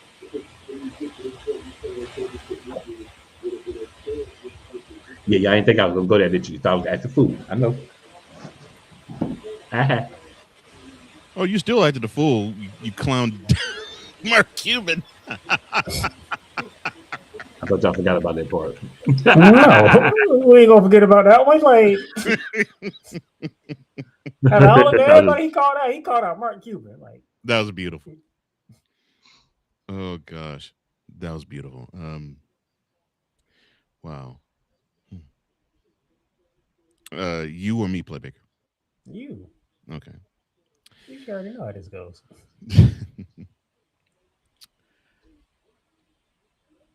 I am proud of Indiana. I mean, what they did, uh, they were hot garbage 2 years ago. I think their record was 3-8 in 2023. Mm-hmm. They then make the playoffs. Fortunately, bowed out in the first round to Notre Dame. And then they run the table this year and have a Heisman Trophy winner to boot and Coach of the Year to boot, along with the undefeated season and national championship. Can't take anything away from that program. They played wonderful. The part that I loved about Indiana the most is they were physical on the offensive line of scrimmage and the defensive line of scrimmage. And it took a Herculean type of effort to even move them, which is what makes me proud of the Hurricanes too, because they were willing to punch Indiana in the mouth too. And I loved seeing that. What and I have to say this about Miami. What I've loved the most about them is the fact that I'm seeing a different type of Miami team. I don't care. I don't care if it's 1985, 2005, 2025, 2045, 2065. I don't care when on the calendar it is. If you're going to be from the Miami area, you're going to have athletes. And the ones who don't play for the U, they'll play for Florida or they'll play for Florida State. But you're going to have athletes out the yang from Miami. You just are. And you're going to have athletes gravitating toward Miami if they're really good. So it almost is it almost is a foregone conclusion. You're going to say, well, they got athletes. But the thing is, when Miami's really good, their athletes are so much better than the others in the sport that it's ridiculous. What I'm liking about this crop of Miami squad, they bring the lumber too. They physical. I'm loving the fact they're willing to pop you in the mouth. I'm digging this physicality. I'm digging it. I'm like, oh, where did this big boy attitude come from? I'm used to Miami teams. You know, they have the swagger and they can give you a good lick every now and then, but basically they just want to outrun you and just run you ragged, and they can. But these boys want to knock you straight to the turf, and I'm loving that. And I'm not saying this because you on the air, bro. Cool. I've been saying this all playoff long. The best thing that I've seen has been University of Miami just showing that they could be as physical as you, if not more physical than you. And that has been the best gift that I have received this playoff season. If I'm a U fan, I'll probably be just as optimistic as I am if I'm an Indiana fan too. This might be the only one from Indiana. They might have the opportunity to run it back. Who knows? Of course, I know they won't have the same team because you got one Mr. Francisco Mendoza who's going to go off to the pros. But if that offensive line, defensive line stays intact, I like what I'm seeing there. For Miami, Fletcher and Tony.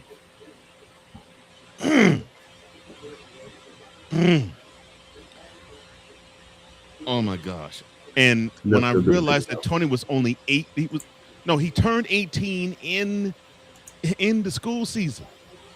I'm like, this dude's a pup, and he's influencing games this much. I'm like, oh wow. Oh, I can't wait till he's a junior, because if he ain't gonna be no senior.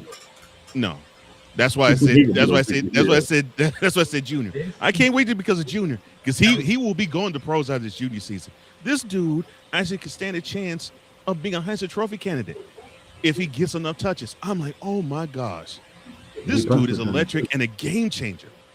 He keep returning too, so he can get more yards and stats like that too. Yeah, this dude's a game changer. And I love the fact you got a chain mover in Mark Fletcher Jr. and the dude has a motor too. I'm like, ooh. He invites the physicality. and he can get down up and down the field too. You know what I love most about Mark Fletcher? I knew somebody was going to bring it up. That's what I just didn't take the time. He's got a chip on his shoulder. His dad didn't get to see him do any of this because his dad passed away in October. So he got a permanent chip on his shoulder. That's why he's so physical. I love it. I love his running style. Yeah. Mom keeps his dad's phone line on because he calls and listens to the message and leaves his dad messages before games or when he's having a hard day. Oh wow. Yeah, and I'm about to say his mom's awesome, man. Goes to every game, reps him hard, cheers him on. I'm like, now that's the type of mama I would love to have every athlete have. And on the other side of the ball, I don't know if Ruben Bain's going to go to the pros. If he doesn't, I'll say this right now: Miami will be your national champion next year. If he stays in Miami another year, but I'm thinking he's probably going to go to the pros. I did not know that. I did not know they had that beast of a pass rusher. I'm like, who is this man? Both of them is monsters, boy. Who is this man? I'm like, oh my gosh. If one don't get you, the other one will. Yeah. I'm telling you, bro, jaw dropping. So yeah, Miami has been the best thing for me in this playoff run, but I definitely am not going to shy away from, or dismiss Indiana. Wonderful season, undefeated. You all deserve to be champs, and you earned that. You earned it in that game on Monday night because Miami did not hand it to you, but you took it, and that's how you're supposed to do it. That's how a champ is supposed to do it. So congratulations to Miami, and also congratulations to Miami. Nobody saw you get to this point, and and I'm gonna say this to you, ACC. See, this is what you clowns get.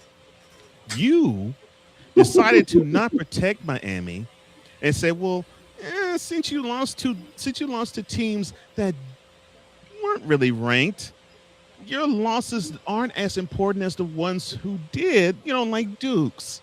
So we're going to push them into the championship, in the conference championship, and you got to sit yourself aside.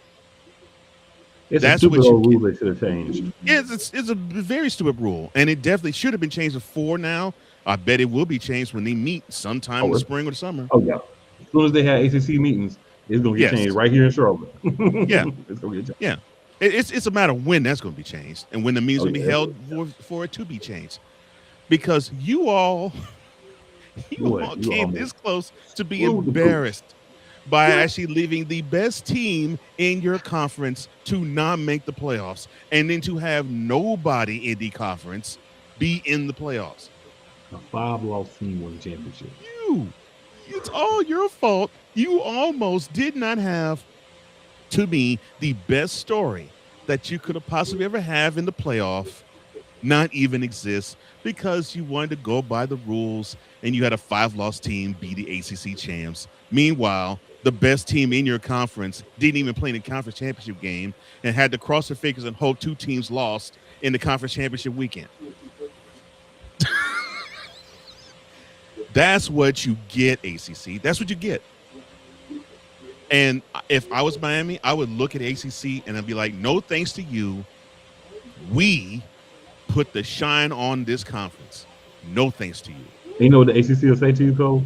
That's why we were putting out ads and playing the game against Notre Dame 15 times and saying you guys should make it. Yeah. Mm-hmm. That was us helping. Yeah. Mm-hmm. Yeah. And if I was Miami, I'd fire back. That's a lie. They were some of them fools. That brings me joy to say that to the ACC. That's what you get. You shunned the best team in your conference this year. The committee saw the crappy mistake that you made and said, yeah, you actually earned a shot in the playoffs. And they ended up being if it wasn't for Indiana running undefeated, they ended up being the best story in the playoffs, besides Indiana winning the national championship. Yeah. That's what you get, ACC. That's what you get. No shade on Indiana, though. No shade on Indiana. No, definitely no shade. They gave us all the work they could, and you just weren't quite ready. Yeah. It basically was two good teams that got together. They duked it out the way they're supposed to, and Indiana made one more play than Miami did, and that's how these games go. But ACC, that's what you get. That's what you get. You almost had the number 2 ranked team at the end of the season not even show up. And Miami did all of that work, no thanks to you. But congratulations to Miami, congratulations to Indiana. Both of you institutions and all the players therein deserve all the kudos necessary.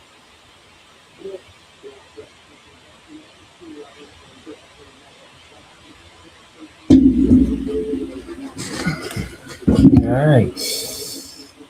So, Miami, you can say they're back. Some might say they're not back because they ain't won the national title. Whatever you choose. You got to do it more than 1 year to be back, bro.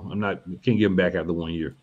You got to be consistent with it to be back. No, I'm just speaking in general how people are talking. I'm just letting those people know. Shut your mouths.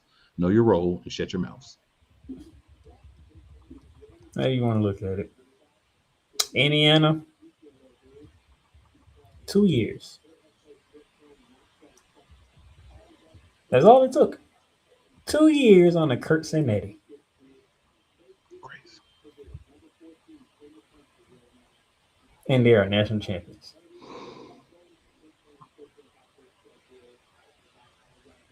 This will be talked about as one of the greatest turnarounds in college football.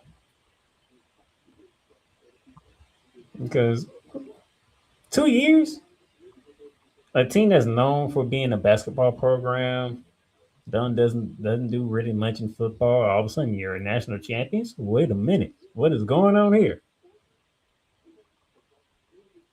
So, congratulations to y'all, Coach Johnson. There's something you didn't talk about when you was going through everything. Mendoza and that 12-yard run for a touchdown. I wanted to leave that one to you. We had to leave you something, sir. He didn't leave it to me. I talked about it, but he left you something. I want to hear from Coach Johnson on this one. I will say this though, that was one of those, oh, I didn't know he had that in him type of runs. That was nice. I'm like, dude, physical too. Okay, yeah, that was a good run.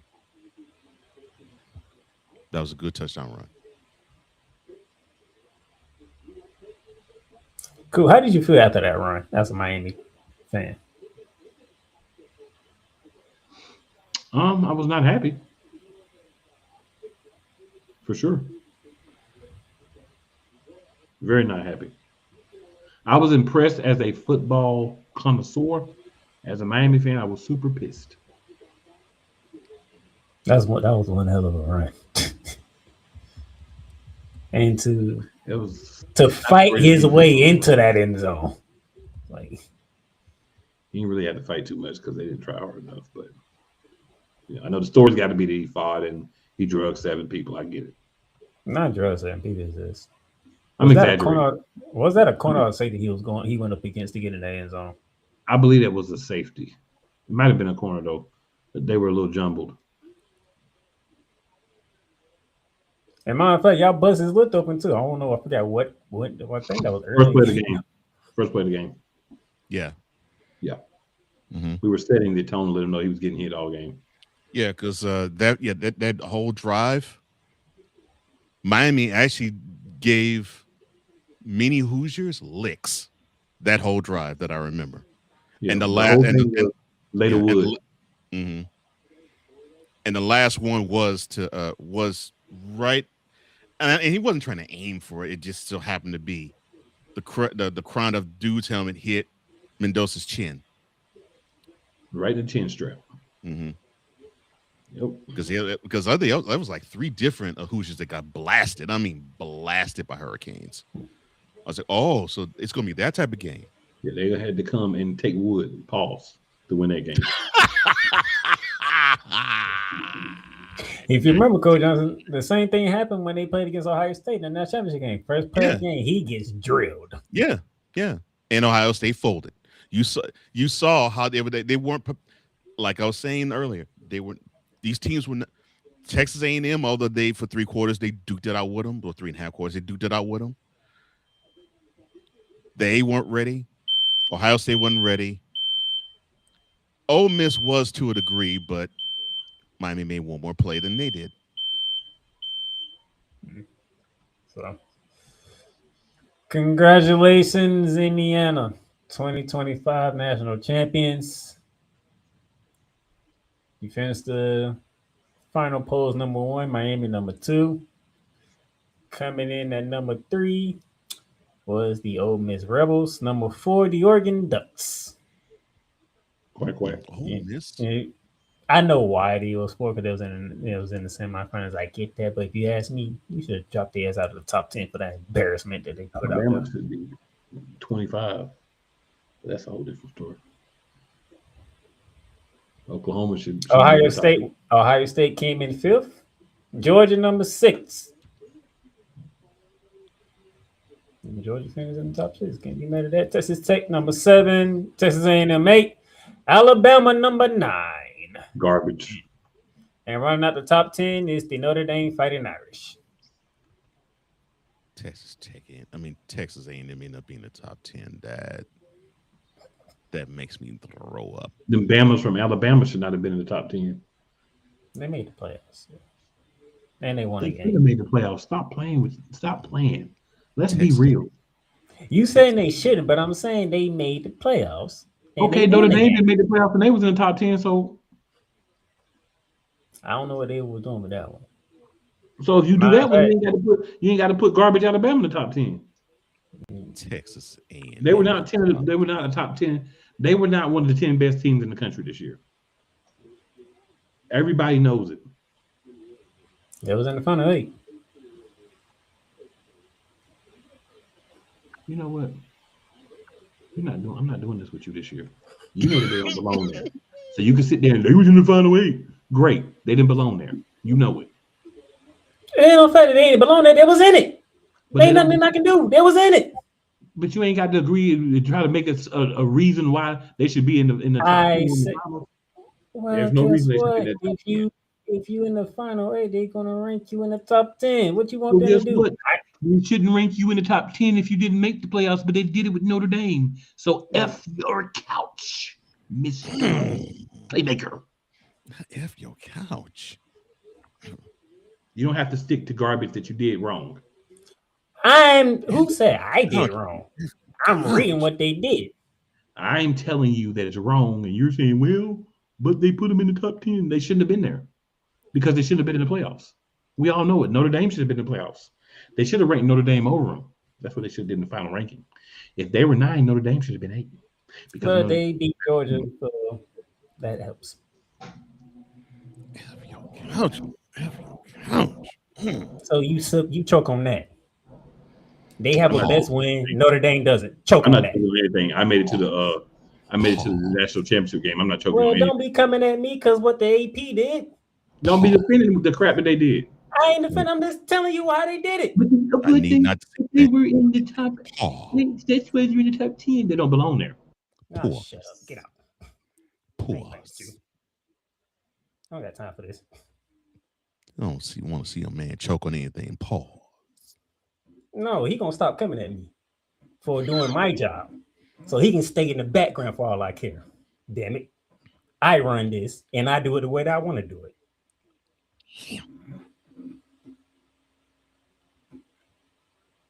Sitting here giving you the rankings, he want to throw out stuff I don't even care about. I got time for that. And that's the gridiron roundup.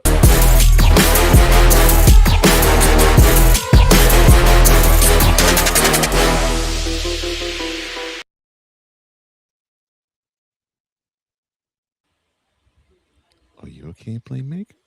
I'm good. The fun ain't begun yet. Wait, what happened? What happened to our boy? Oh, he'll be back. Oh, okay. Don't say the funny ain't begin yet. He will have reason to get at me when we come back. Oh Lord. Because we're gonna go through some of the things that happened in season 4 Bear Down the Gridiron. And most of them not good for me whatsoever. Hey, Eagles fan. Join my man Cool McCain and a host of others as they break down every single game, every single week in an objective manner, and also from a fan's perspective as well. Remember, this cast feels just like you. Nobody likes you. And you don't care. Fly, Eagles, fly. Eagles Elite Podcast. Every Wednesday at 8:30 p.m. Eastern on YouTube and other podcast outlets.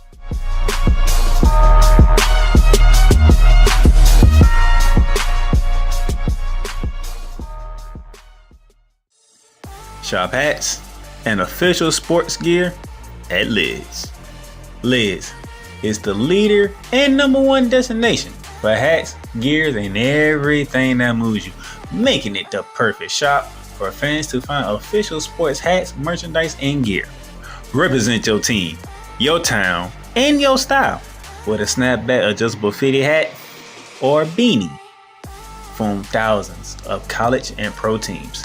Browse the very latest sports jerseys and t-shirts from the best teams out there. Lids has officially licensed professional and college sport team apparel and hats featuring the hottest brands and trends. Shop online or visit one of the 100 stores across the country. Locker Rooms by Lids. Rams fans all around the world. It's a beautiful thing to be a Rams fan right now. Stafford's back. We will see about Cup. And running back Kerryon Williams to return. Lend me your ears, or should I say lend Playmaker your ears, as he breaks down week by week everything in the Los Angeles Rams canon. Number 99, Aaron Donald. Can't wait for 2029 to come to know that you are going in the Hall of Fame, and it should be first ballot, no questions asked. Join the Playmaker as he breaks down everything Los Angeles Rams style in Ramily Talk on the Playmakers Blog Network YouTube channel and where you can find podcasts.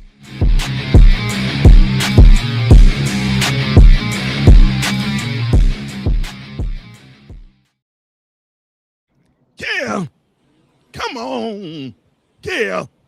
Welcome back to Bear Down the Gridiron. Before we continue on, I have a question. Come on.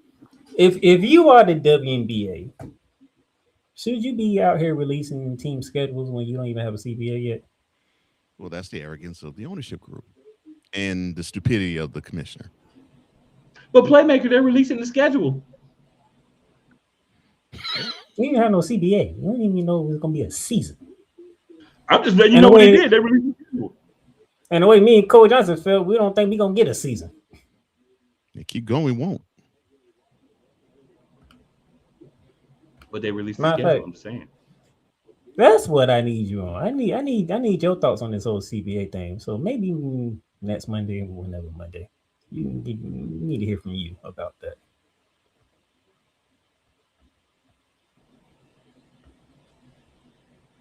Whenever you're ready. But now, as we get ready to close out season 4, this is where I don't have fun. Why? At all. Let's go look at some of the stuff that took place in season 4 before we get to y'all questions.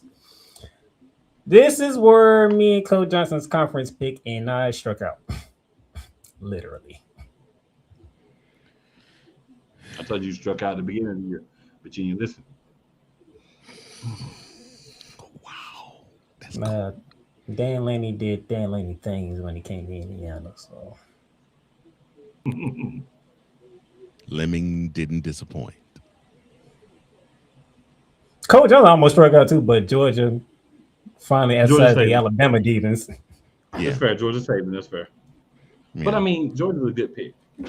I was fortunate. Georgia Georgia, I won. Oh no, he almost got to a point. He almost choked. He wanted to choke Kirby Smart at one point in time. I did. And did Kirby Smart deserve to be choked? Yes. So yeah, Georgia won the SEC. BYU got to the Big 12 championship game. Ohio State got to the Big 10 championship game. And Dabo Swinney needs his butt whooped. Focusing on NIL money and not his team. Virginia was one choke away from making me right. Yeah. Maybe I need to say pause with that too. So, one choke away. Oh, Lord. You get it. Unfortunately for nobody would have had Indiana. Everybody's defense, nobody would have had no one had Indiana. Unfortunately for Playmaker, none of his picks didn't even make it to a conference championship, much less be a conference championship. If one did, Coach Johnson would have threw a fit because they were still in after losing 3 games. Don't trust Colorado yet. Colorado about another this year or next year. They'll be all right. I think next year. Yeah, we need a full 4 classes for next year. I don't know. They'll be better this year. The health of Prime is a problem. Deion Sanders is a problem. He's still gonna be all right though, because he got enough assistants that can handle things if he need to not be there for a minute, because he's going to getting guys that understand the game and can teach kids and young men the game. So he'll still be all right. The only thing Oregon had to do was beat Indiana and wasn't in the position, but yeah. And you was at home at that.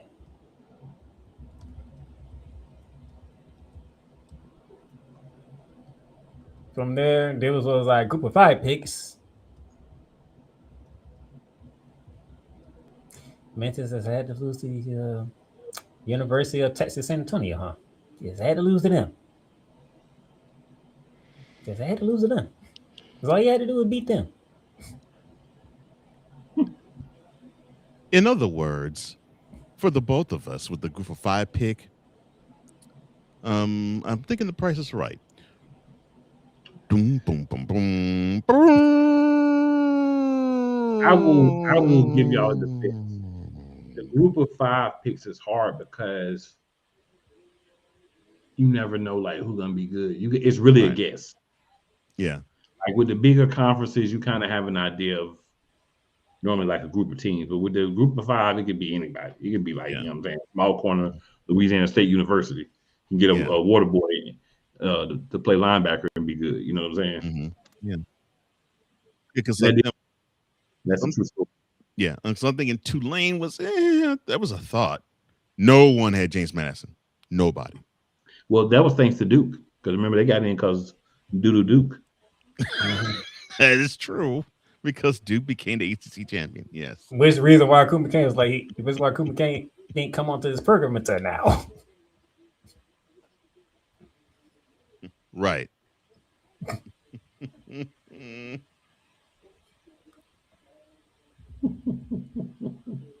I was like, you a man of your word though. you did not ask at any point in time to come on until Monday. That's right. That is right. I was like, damn, Duke actually won the ACC. I can't believe this. I told you if they won, I wouldn't come on. That man didn't even ask. Why Miami was making their run through the plug? Ain't hear a word from Cool at all. We let Duke win the conference championship. Virginia, y'all should be ashamed of y'all. So many teams should be ashamed of themselves. First of all, Duke should have never been there. But second of all, so many other teams had to lose or screw up for them to get there. It's crazy. Primary among them, my Miami Hurricanes. SMU losing the cow was like the final straw. I mean, primary among them, that's unacceptable. But we made up for it. And which you, because we got a chance. And which you said it was gonna come because it's what Miami does. And we had to put conference on our back like a bag of bricks and drag them to the championship game. You're welcome, by the way, ACC, because I haven't heard a thank you yet. Because without us, nobody cares about the ACC right now. You're welcome. You probably never gonna hear a thank you from them too. It was the commissioner, Jim Phillips. That's all right. We had to tighten up our bootstraps, throw them on our back, and drag them. You hear me? Drag them. And we did so because that's what Miami does when we're good. In the name of the All Coast Conference. Well, they need to just really switch to that. All jokes aside, like they just need to be all. Yeah, might be all. Yeah, might as well be all coast. Yeah. Yeah. Why are you name Atlantic Coast Conference and you have two teams that are on the West Coast? Facts.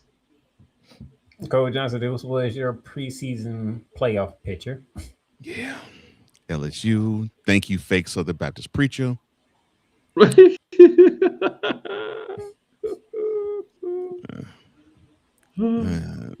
course, the Lush disappointed me in Austin.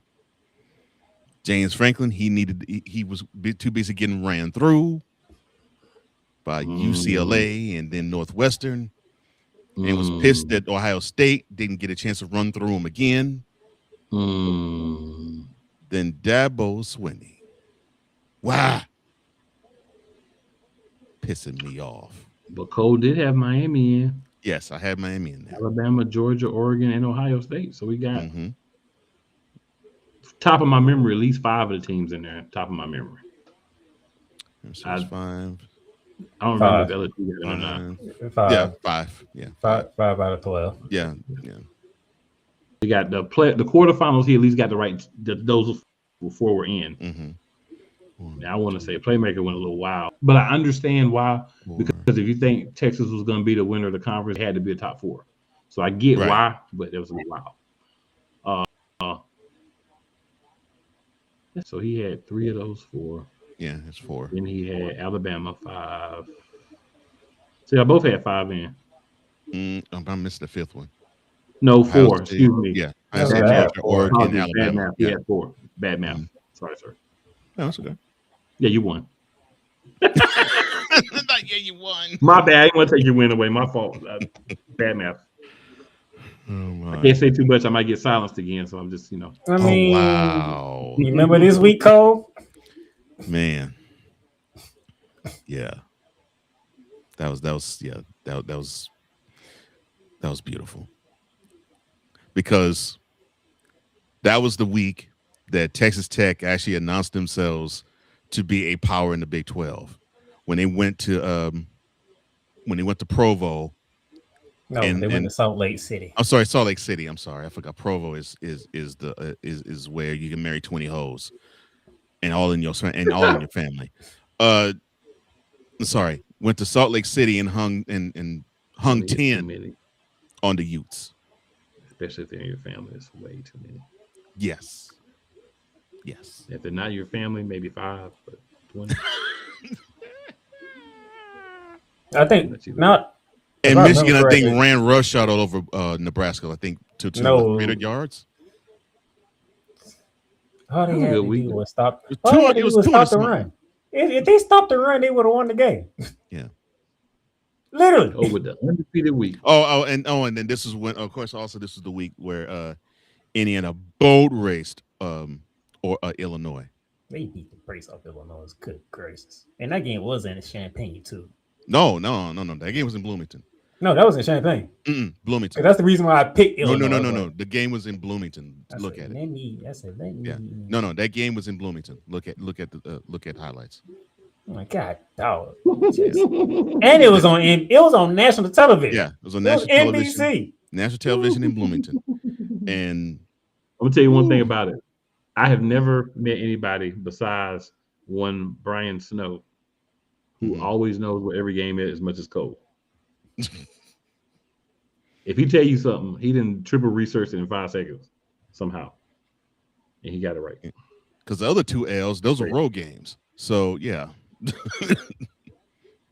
Crazy. God darn Illinois! Did y'all even show up for this game?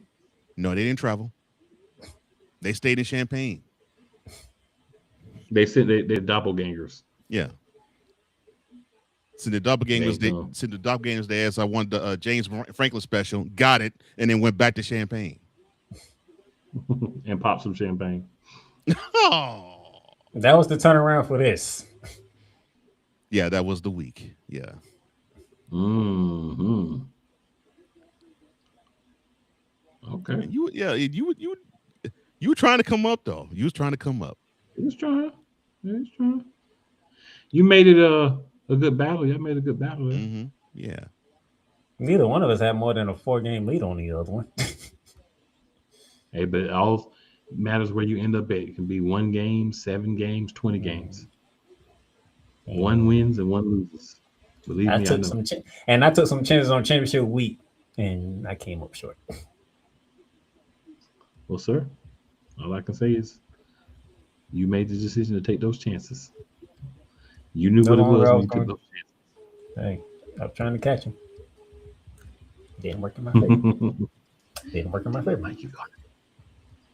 Didn't work in my favor. What can I say? 4 games ain't bad though. Like 4 games over the course of a whole season and championship week, that's not bad. No. You know what I'm saying? No, not bad at all. So yep, Cole Johnson got dub over me. Yeah, that felt good. That was prior to the Reverend Dr. Cole Johnson. Not the Reverend Doctor. Not Reverend Doctor. So that was some of the key things that took place. No worry, I'm gonna go back and cut some of that stuff up and play them during the off season. But we will, when important news happens, probably do a special show on those, like big important news. If they decided to change the playoff system again. Well, it's going to change. It's just a matter of how. And if it's going to be this year or if it's going to be a future year. Right, and when. Right. Yeah, because they don't get stuff done the same. I don't know. They're trying to push that 24 crazily hard, and I think that's too much. Yes. 16 is the top number to me. Yeah. But I know why they want to get But I know why they want to do 24, because they want to appeal. And I'm sure the sell job is, well, we have a top 25 ranking. We might as well have it like 24, the top 24 teams, and make number 25 be on the bubble. And I'm like, I still need to get rid of it. I still need to see a peak committee to get rid of the freaking playoff rankings.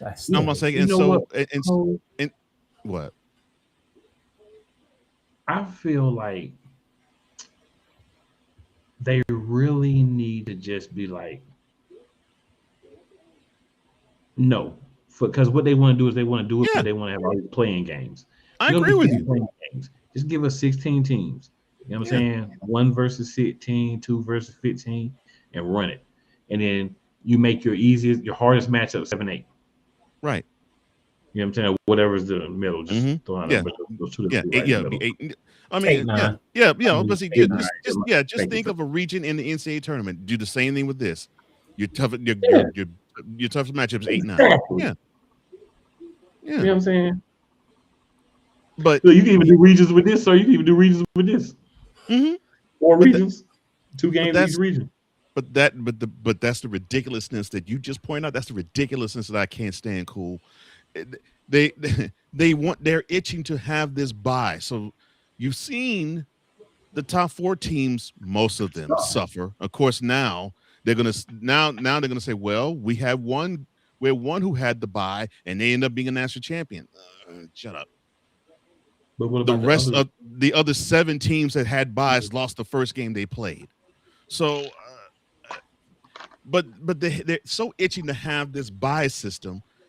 I'm like, the byes with 4 has been a dismal failure. So you think the byes with 8 is going to be less of a dismal failure? It shouldn't even be a byes, because once the conference championship is over, they already got 2 weeks to prepare. Yeah, that's what I'm saying. So you mean to tell me you either are going to play the very next week, or you're going to extend the season another week, and you want to have 8 teams on byes? Really? 4 is not bad enough. You want to have it be where the top 8 teams get a bye. But this goes into what Playmaker was talking about earlier, with the problems with the NCAA. This goes into that. This haberdashery, hogwash that they're trying to pull. Big Ten, you know better. Somebody need to pimp slap the Big Ten. And they, I'm about to say, why do they want to do this? I just don't get it. But I do. They're trying to get games on NBC. That's what they're trying to do. Yeah, they have 18 teams in their conference. Heck, they probably stroke themselves hard if they can get 10 of the 24 in the doggone tournament. It's like, come on, man, really? Like SEC, you get 8, we get 10, and the other ones just get the rest of the spots. The others just suffer. I'm like, man, come on. Yeah. It's sad. All right. Next, we're gonna go to the chat for some questions. First up, the big dog. Well, Shane Lake, who has been a frequent contributor here. Shane Lake, he is the super producer of the Snowman in the morning show. He says you can catch it at 10 a.m. Eastern every weekday. He says, dog in the building. Concussion and all will be prayers to you, sir. Hope that you heal. Hope you heal from your concussion as soon as you possibly can. Don't ask. Watch this morning show to see why. Okay. Question. What is the one thing we need to see next season? Cool, McCann, I'll go to you first. We need to see a playoff with no buys. That's the one thing we need to see next season. Fat chance at that. But I'm with you. Cool McCain says no buys next season. Cole Johnson. I'm with you on that. One thing we need to see next season. Notre Dame catch some sense. One of these years, they're gonna have to realize that you may be the big dog and you may garner a whole lot of money, but you are pissing off every conference known to man, to where your big dog status is going to basically render you moot, and everybody from every conference to the NCAA is going to be chewing at the funds you earn, because that's the road you're going down. Cool McCain has no buys in the playoffs. Cole Johnson has Notre Dame. Shut up. Pretty much. Yes. Because I'm 1% with Cool. It's a doggone shame how whining and how they are.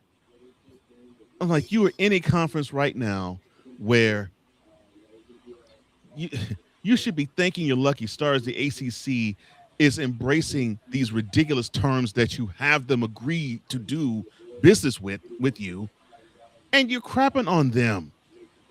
What type of sense does that make as a business partner? That pisses me off. All right. One thing we need to see next COVID and let them in the conference for a year. Pretty much. One thing we need to see next year, playoff committee, get rid of the goddamn rankings.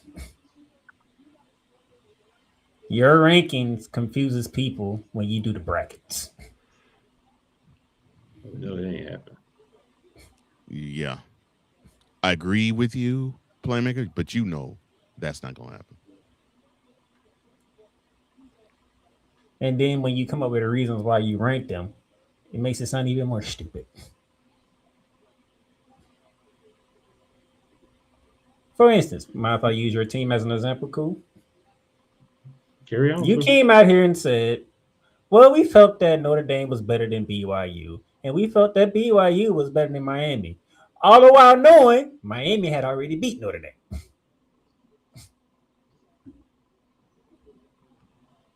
So you basically said Miami needed BYU to lose so they can get next to Notre Dame and then be head-to-head jumps them over.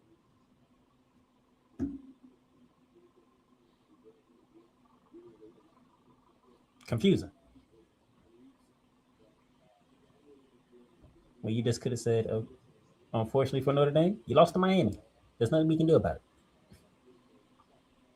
From the beginning. Yeah, that garbage explanation was unnecessary, but whatever. Uh-oh. Can y'all hear me? Yeah. All right, let's go to Victor and his Okay, question. I was stuck in the vortex.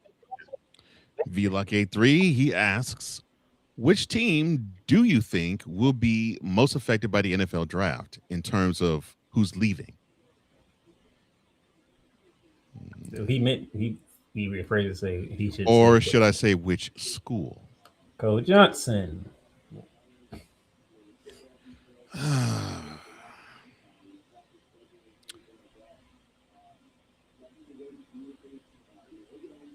I'm leaning.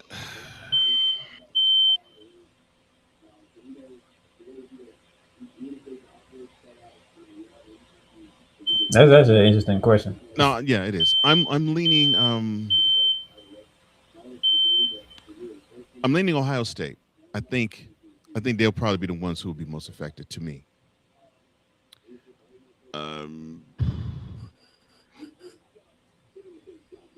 I would say Miami, but I think they're young enough to where I think they won't be feeling it hard.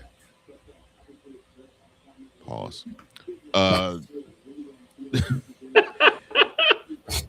would say Indiana, but they're not many were actually touted to be leaving for the pros. So I'll go Ohio State. He's going Ohio State.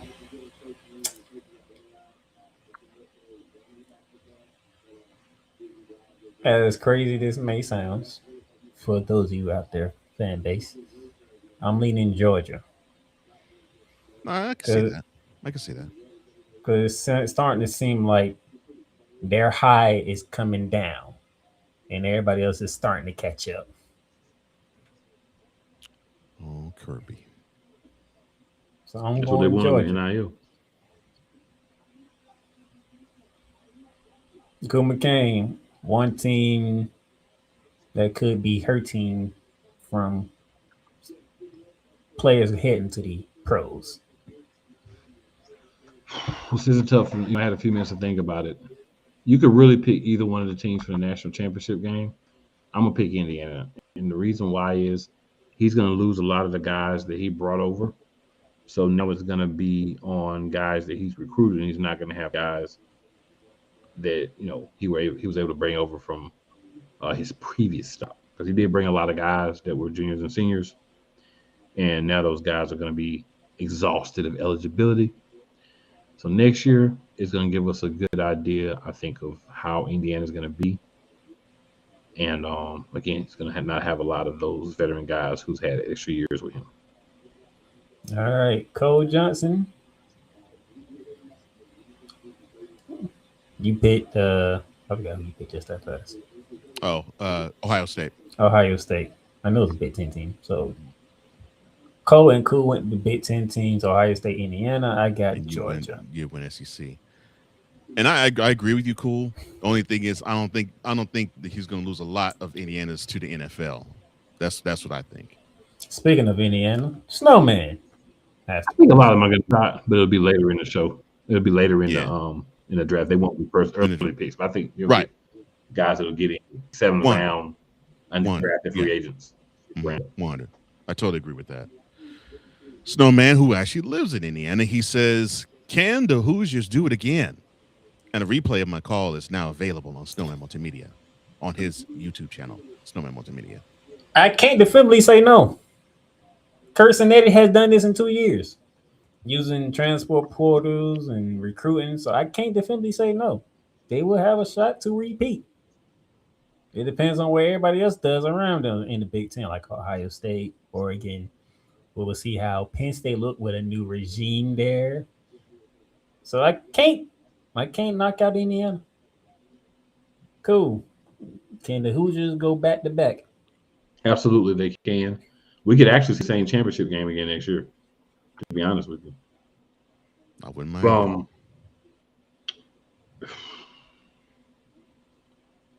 The biggest hurdle, I think, they no longer have the underdog to lean on. Right.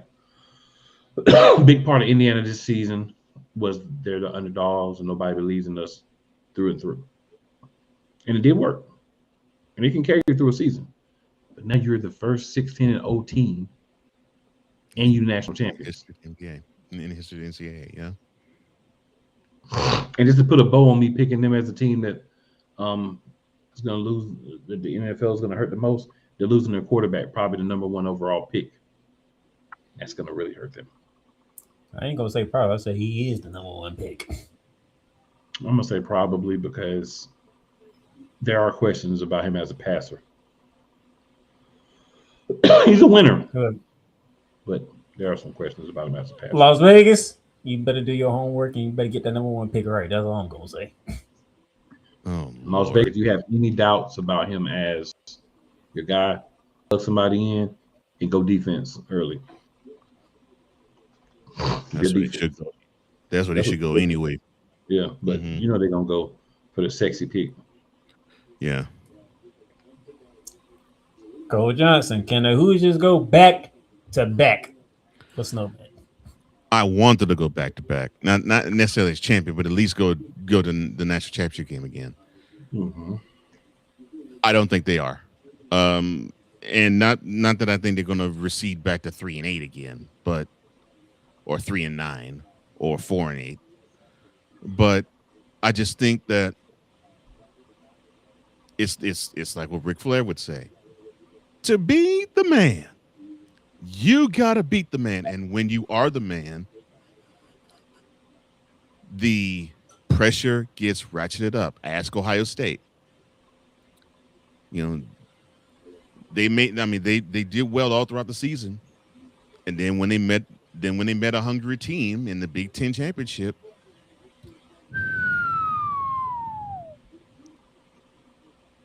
I'm not sure if Indiana can withstand that and withstand a stiffer test through the Big Ten a second year, because they had the gift of, well, nobody expected them to be there. They're basketball school. Yeah, they had a decent year the year before, but it's Indiana.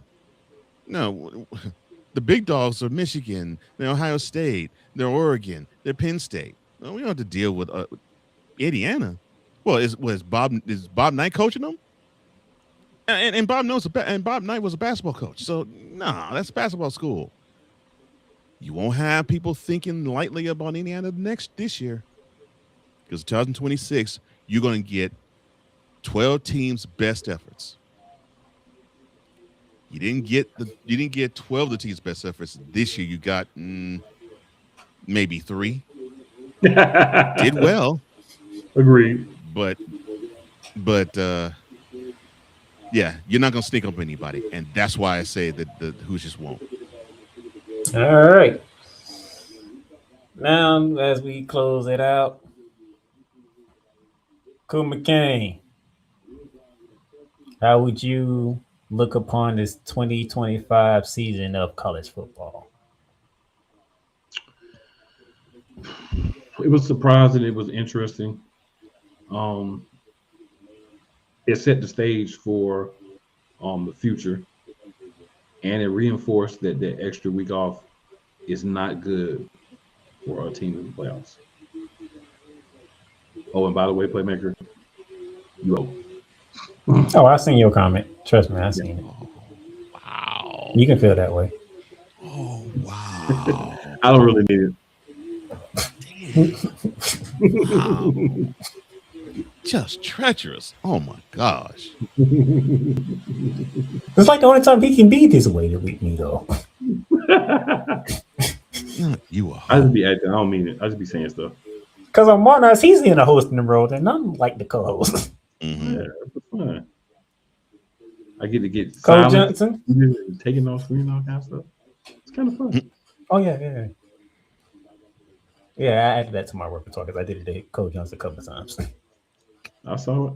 I was waiting to see how long it was going to take. I know I was going to get it. You know what happened? You get muted when you write around here. Not always. All you got to do is be right around here. You get muted. No. It's like doing a show with Donald Trump. Oh no. Oh, hell no. Why you have to bring Orange Head into this? Fake news. Nobody care about Orange Head. He's horrible for ratings. Horrible for ratings. Horrible. And don't you sound like Orange Head either.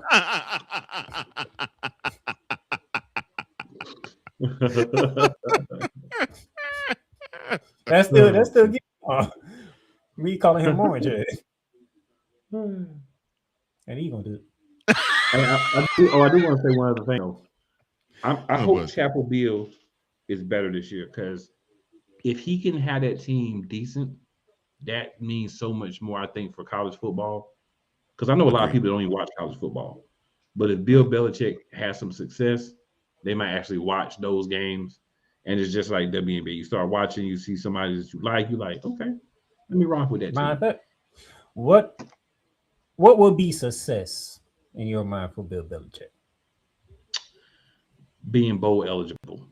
As garbage as they were this year, if they're bowl eligible and they're in the hunt for the ACC championship at the end of the season, I think that would be successful based on what you've done this year, because it's steps of progress. You can't go from hot doo-doo. You can't go from cold doo-doo, because they weren't hot doo-doo this year. They were cold doo-doo. You can't go from cold doo-doo to, like, you know what I'm saying, the playoffs in one season. You're not Indiana, okay? You're not doing that. Okay, so before you go, Cole Johnson, Cole McCain says they just need to make it to a rack bowl to be successful. That's correct. And be in the hunt for the ACC championship. I said that for Cole because he can't stand bowl season. That man hates bowl season with a passion. You see how you try to do, Cole? You see how you try to do? See how you try to do? Yeah, you know. Man, you know how long I had to hear him talk about all these bowl games. If I try to call him out, he gonna mute me again, so I ain't gonna say nothing else. You see how you do, Cole? Oh no. You can call me. I don't care. I said this because I had to listen to Cole Johnson complain about bowl season. Well, we have 45 bowls that don't matter. Yeah, it's like 700 bowl games. We got the Cracker Barrel Bowl. You know what I'm saying? We got the Niagara Filtered Water Bowl. Like, come on, man. What is we doing? I'm like, we only care about 6 bowls. But yes, Cool is saying North Carolina's season will be made much better if they go to one of them whack bowls. Mm-hmm. Or at least be eligible to go to a whack bowl. Or at least eligible to go to one of those whack bowls, yes. And if you Cole Johnson, he gonna tell you you're eligible, don't go. Yes. Decline it. Do like the one thing that Notre Dame did that I'm not mad at is they declined the bowl game. I'm not mad at that. I actually gave them a standing ovation. That was the only smart decision they have made this year or this past year. Everything else, they are truly not playmakers. They truly are the second hose behind doo-doo. Oh no, not the biggest hose outside of Duke. That's cold. Yeah. All right. As soon as what they ain't like happen, what they turn into. Not the biggest hose outside of Oh yeah, Duke. we know because we had a field day talking about the AD. I started to come on that week, but I had made a promise, so I didn't come. I do not like People Aqua. Not as a person. I just think that for some reason the brain man is not there. I don't know what it is. It's the common sense is there. Yeah, the common sense ain't there. Yeah. All right, Mr. Johnson, you finished your second full season on bearing down the gridiron. Mm-hmm. College football has brought. What would you take away from this season? The one thing that you can take away from this season, at least one thing I will, is it's always fun to see a team that you don't normally witness be the top dog. So we got a chance to witness Indiana do something that their program has never done in the history of the school. And I think it breathes new life into the sport. So you now have this school that you didn't even think 2 years ago would even be sniffing this area of the pantheon of college football, let alone actually do it in 2 years. And they did. So now you have all these big time schools Notre Dame, Michigan, Ohio State, Oregon, Texas, Alabama, Georgia, and of course the opponent they played Monday night, Miami, and all the other big time schools that normally say that should be us. You got all the big time programs saying that should be us. Doggone it, we failed, but this no name actually came up and did something. It's going to give those programs more fight, more focus, and coming into the 2026 season, we're going to probably see different edges to these schools that we normally expect to be the top dogs. Show that they actually are a little more physical, a little more talented, a little more focused, and a little hungrier. And that is what Indiana and Miami gave us, because of course people wanted to basically take Miami, act as though they were a crapped in, pissed on, rolled on city dump diaper, and they're like, oh, that was a team that was they were the big dogs on the block in 2000, 2001, 2002, and oh yeah, there was a school that they rose to promise in the mid 80s. They won championships in the late 80s and early 90s. Yeah, they don't matter. Well, now you got to deal with them again. So I'm looking forward to 2026, and 2025 gave me the glimpse of happiness in the form of this fresh meat that's actually being champions.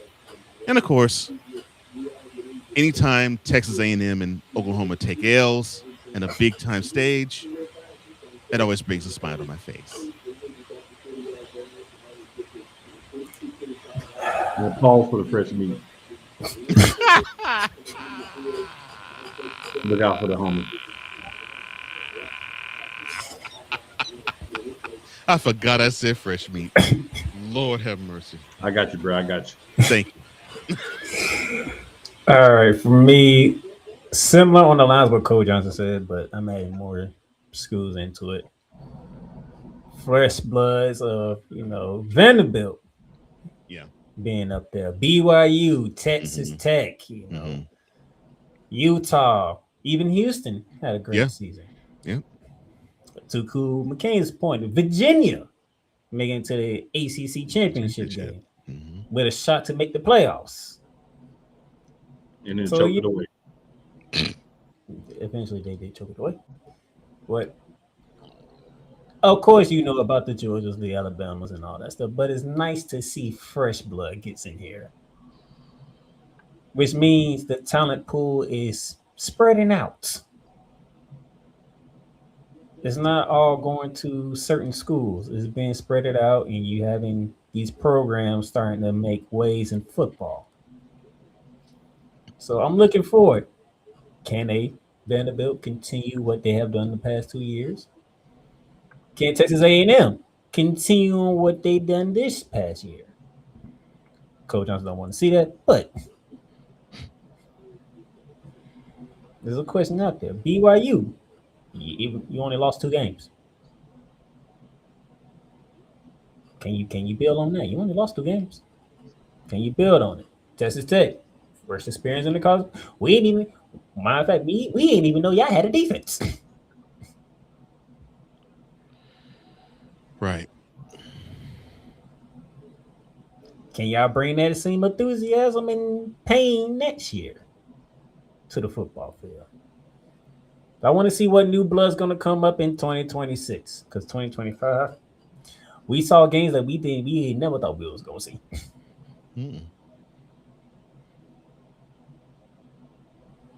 Texas Tech and Oregon. What? Ole Miss and Miami? When do Ole Miss and Miami ever play each other? And that ended up being a good game. That was a better game as a Miami fan than the championship game, by the way. I wonder why. I just want to throw that out there. You get to see new matchups. This is refreshing. We still like our traditions. but it's nice to have new matchups. So that is my takeaway from the 2025 season. Looking ahead to 2026. 2026, I hope is a very fun season. Once we get through all the transfer portals BS. Right. Duke, y'all still the number one hoes though, by the way. Oh wow. Oh no, you gonna be this basketball season now, so I already know they ain't leaving no time soon. Wow. This basketball season, I know they ain't leaving no time soon. He gonna come on Monday and say the exact same thing. That's true. And they're gonna be not just Dookie money; they're gonna be doo Dookie money. Be prepared when you hear it. Now I'm about to say now Cool can focus all of his attention on pumping up Devils in North Durham. Carolina, trying to put the foot in Hubert Davis behind to get him out of Chapel Hill, and crapping all over. And by the way, if you consider yourself a Christian and you're a Duke fan, you are a hypocrite. Oh wow, you going there? He's going there. If you're going to cheer, exonerate, and wear demonic gear, don't call yourself a Christian. The fact that the team is called Blue Devils. Oh wow. Well, you could be a Carolina fan where you have a Tar Heel, where you stomping on the devil with the Tar Heel, which is what Christians should be doing. So think about yourself and pray and ask God for forgiveness. You ought to know better. Now, see, if my wife was watching you say that and she doesn't have a clue as to who or what Duke and North Carolina are, she'd be like, "Oh, I got a roof in North Carolina just because of what your friend said." I can picture her saying that. Oh my gosh! Oh, you mean to tell me? You mean to tell me Duke, their mascot is a devil? Oh yeah. I'm a Carolina fan. Yeah, he did. Yeah, the Blue Devils. They did a Holy Ghost stomping on them. Yeah. So your wife doesn't need to see the outro shooting lights out at all. We need to keep your wife away from the outro shooting lights out. No. WBS, she ain't my Facebook friend. I'll send it to her. Petty behind like Miss Johnson. Oh my God. No, it's for you. Yeah. Oh Lord. She would love to see a Tar Heel do a Holy Ghost stomping on if it's the Blue Devils mascot. Oh gosh, she would love that. But that would do it for season 4 of Bearing Down the Gridiron. Thank y'all for listening. Thank y'all for rocking with us the entire season. It's been fun. As I said earlier, we'll be making appearances here and there depending on what news is breaking in college football, especially with the NCAA, because we never know what they're going to do next. Sure ain't. And I'll be on from time to time with my own brand of chicanery, as always. So, but y'all enjoy. I hope y'all enjoyed this football season as we did. If you still want to connect with us, shooting lights out Mondays 3:30 p.m. Monarchs of Wrestling Monday nights 6:30 p.m. 30 baby. So we're not done. We're just stepping away from football. Cole loves Dallas. I love Dallas. For Mr. I Love Dallas, Cole Johnson. For Miami, took a step forward in the right direction, Cool McCain. And for we're gonna see what's gonna happen in Gainesville next year. Playmaker Darnell Salins. We'll see y'all when we see ya. Duke is still hoes.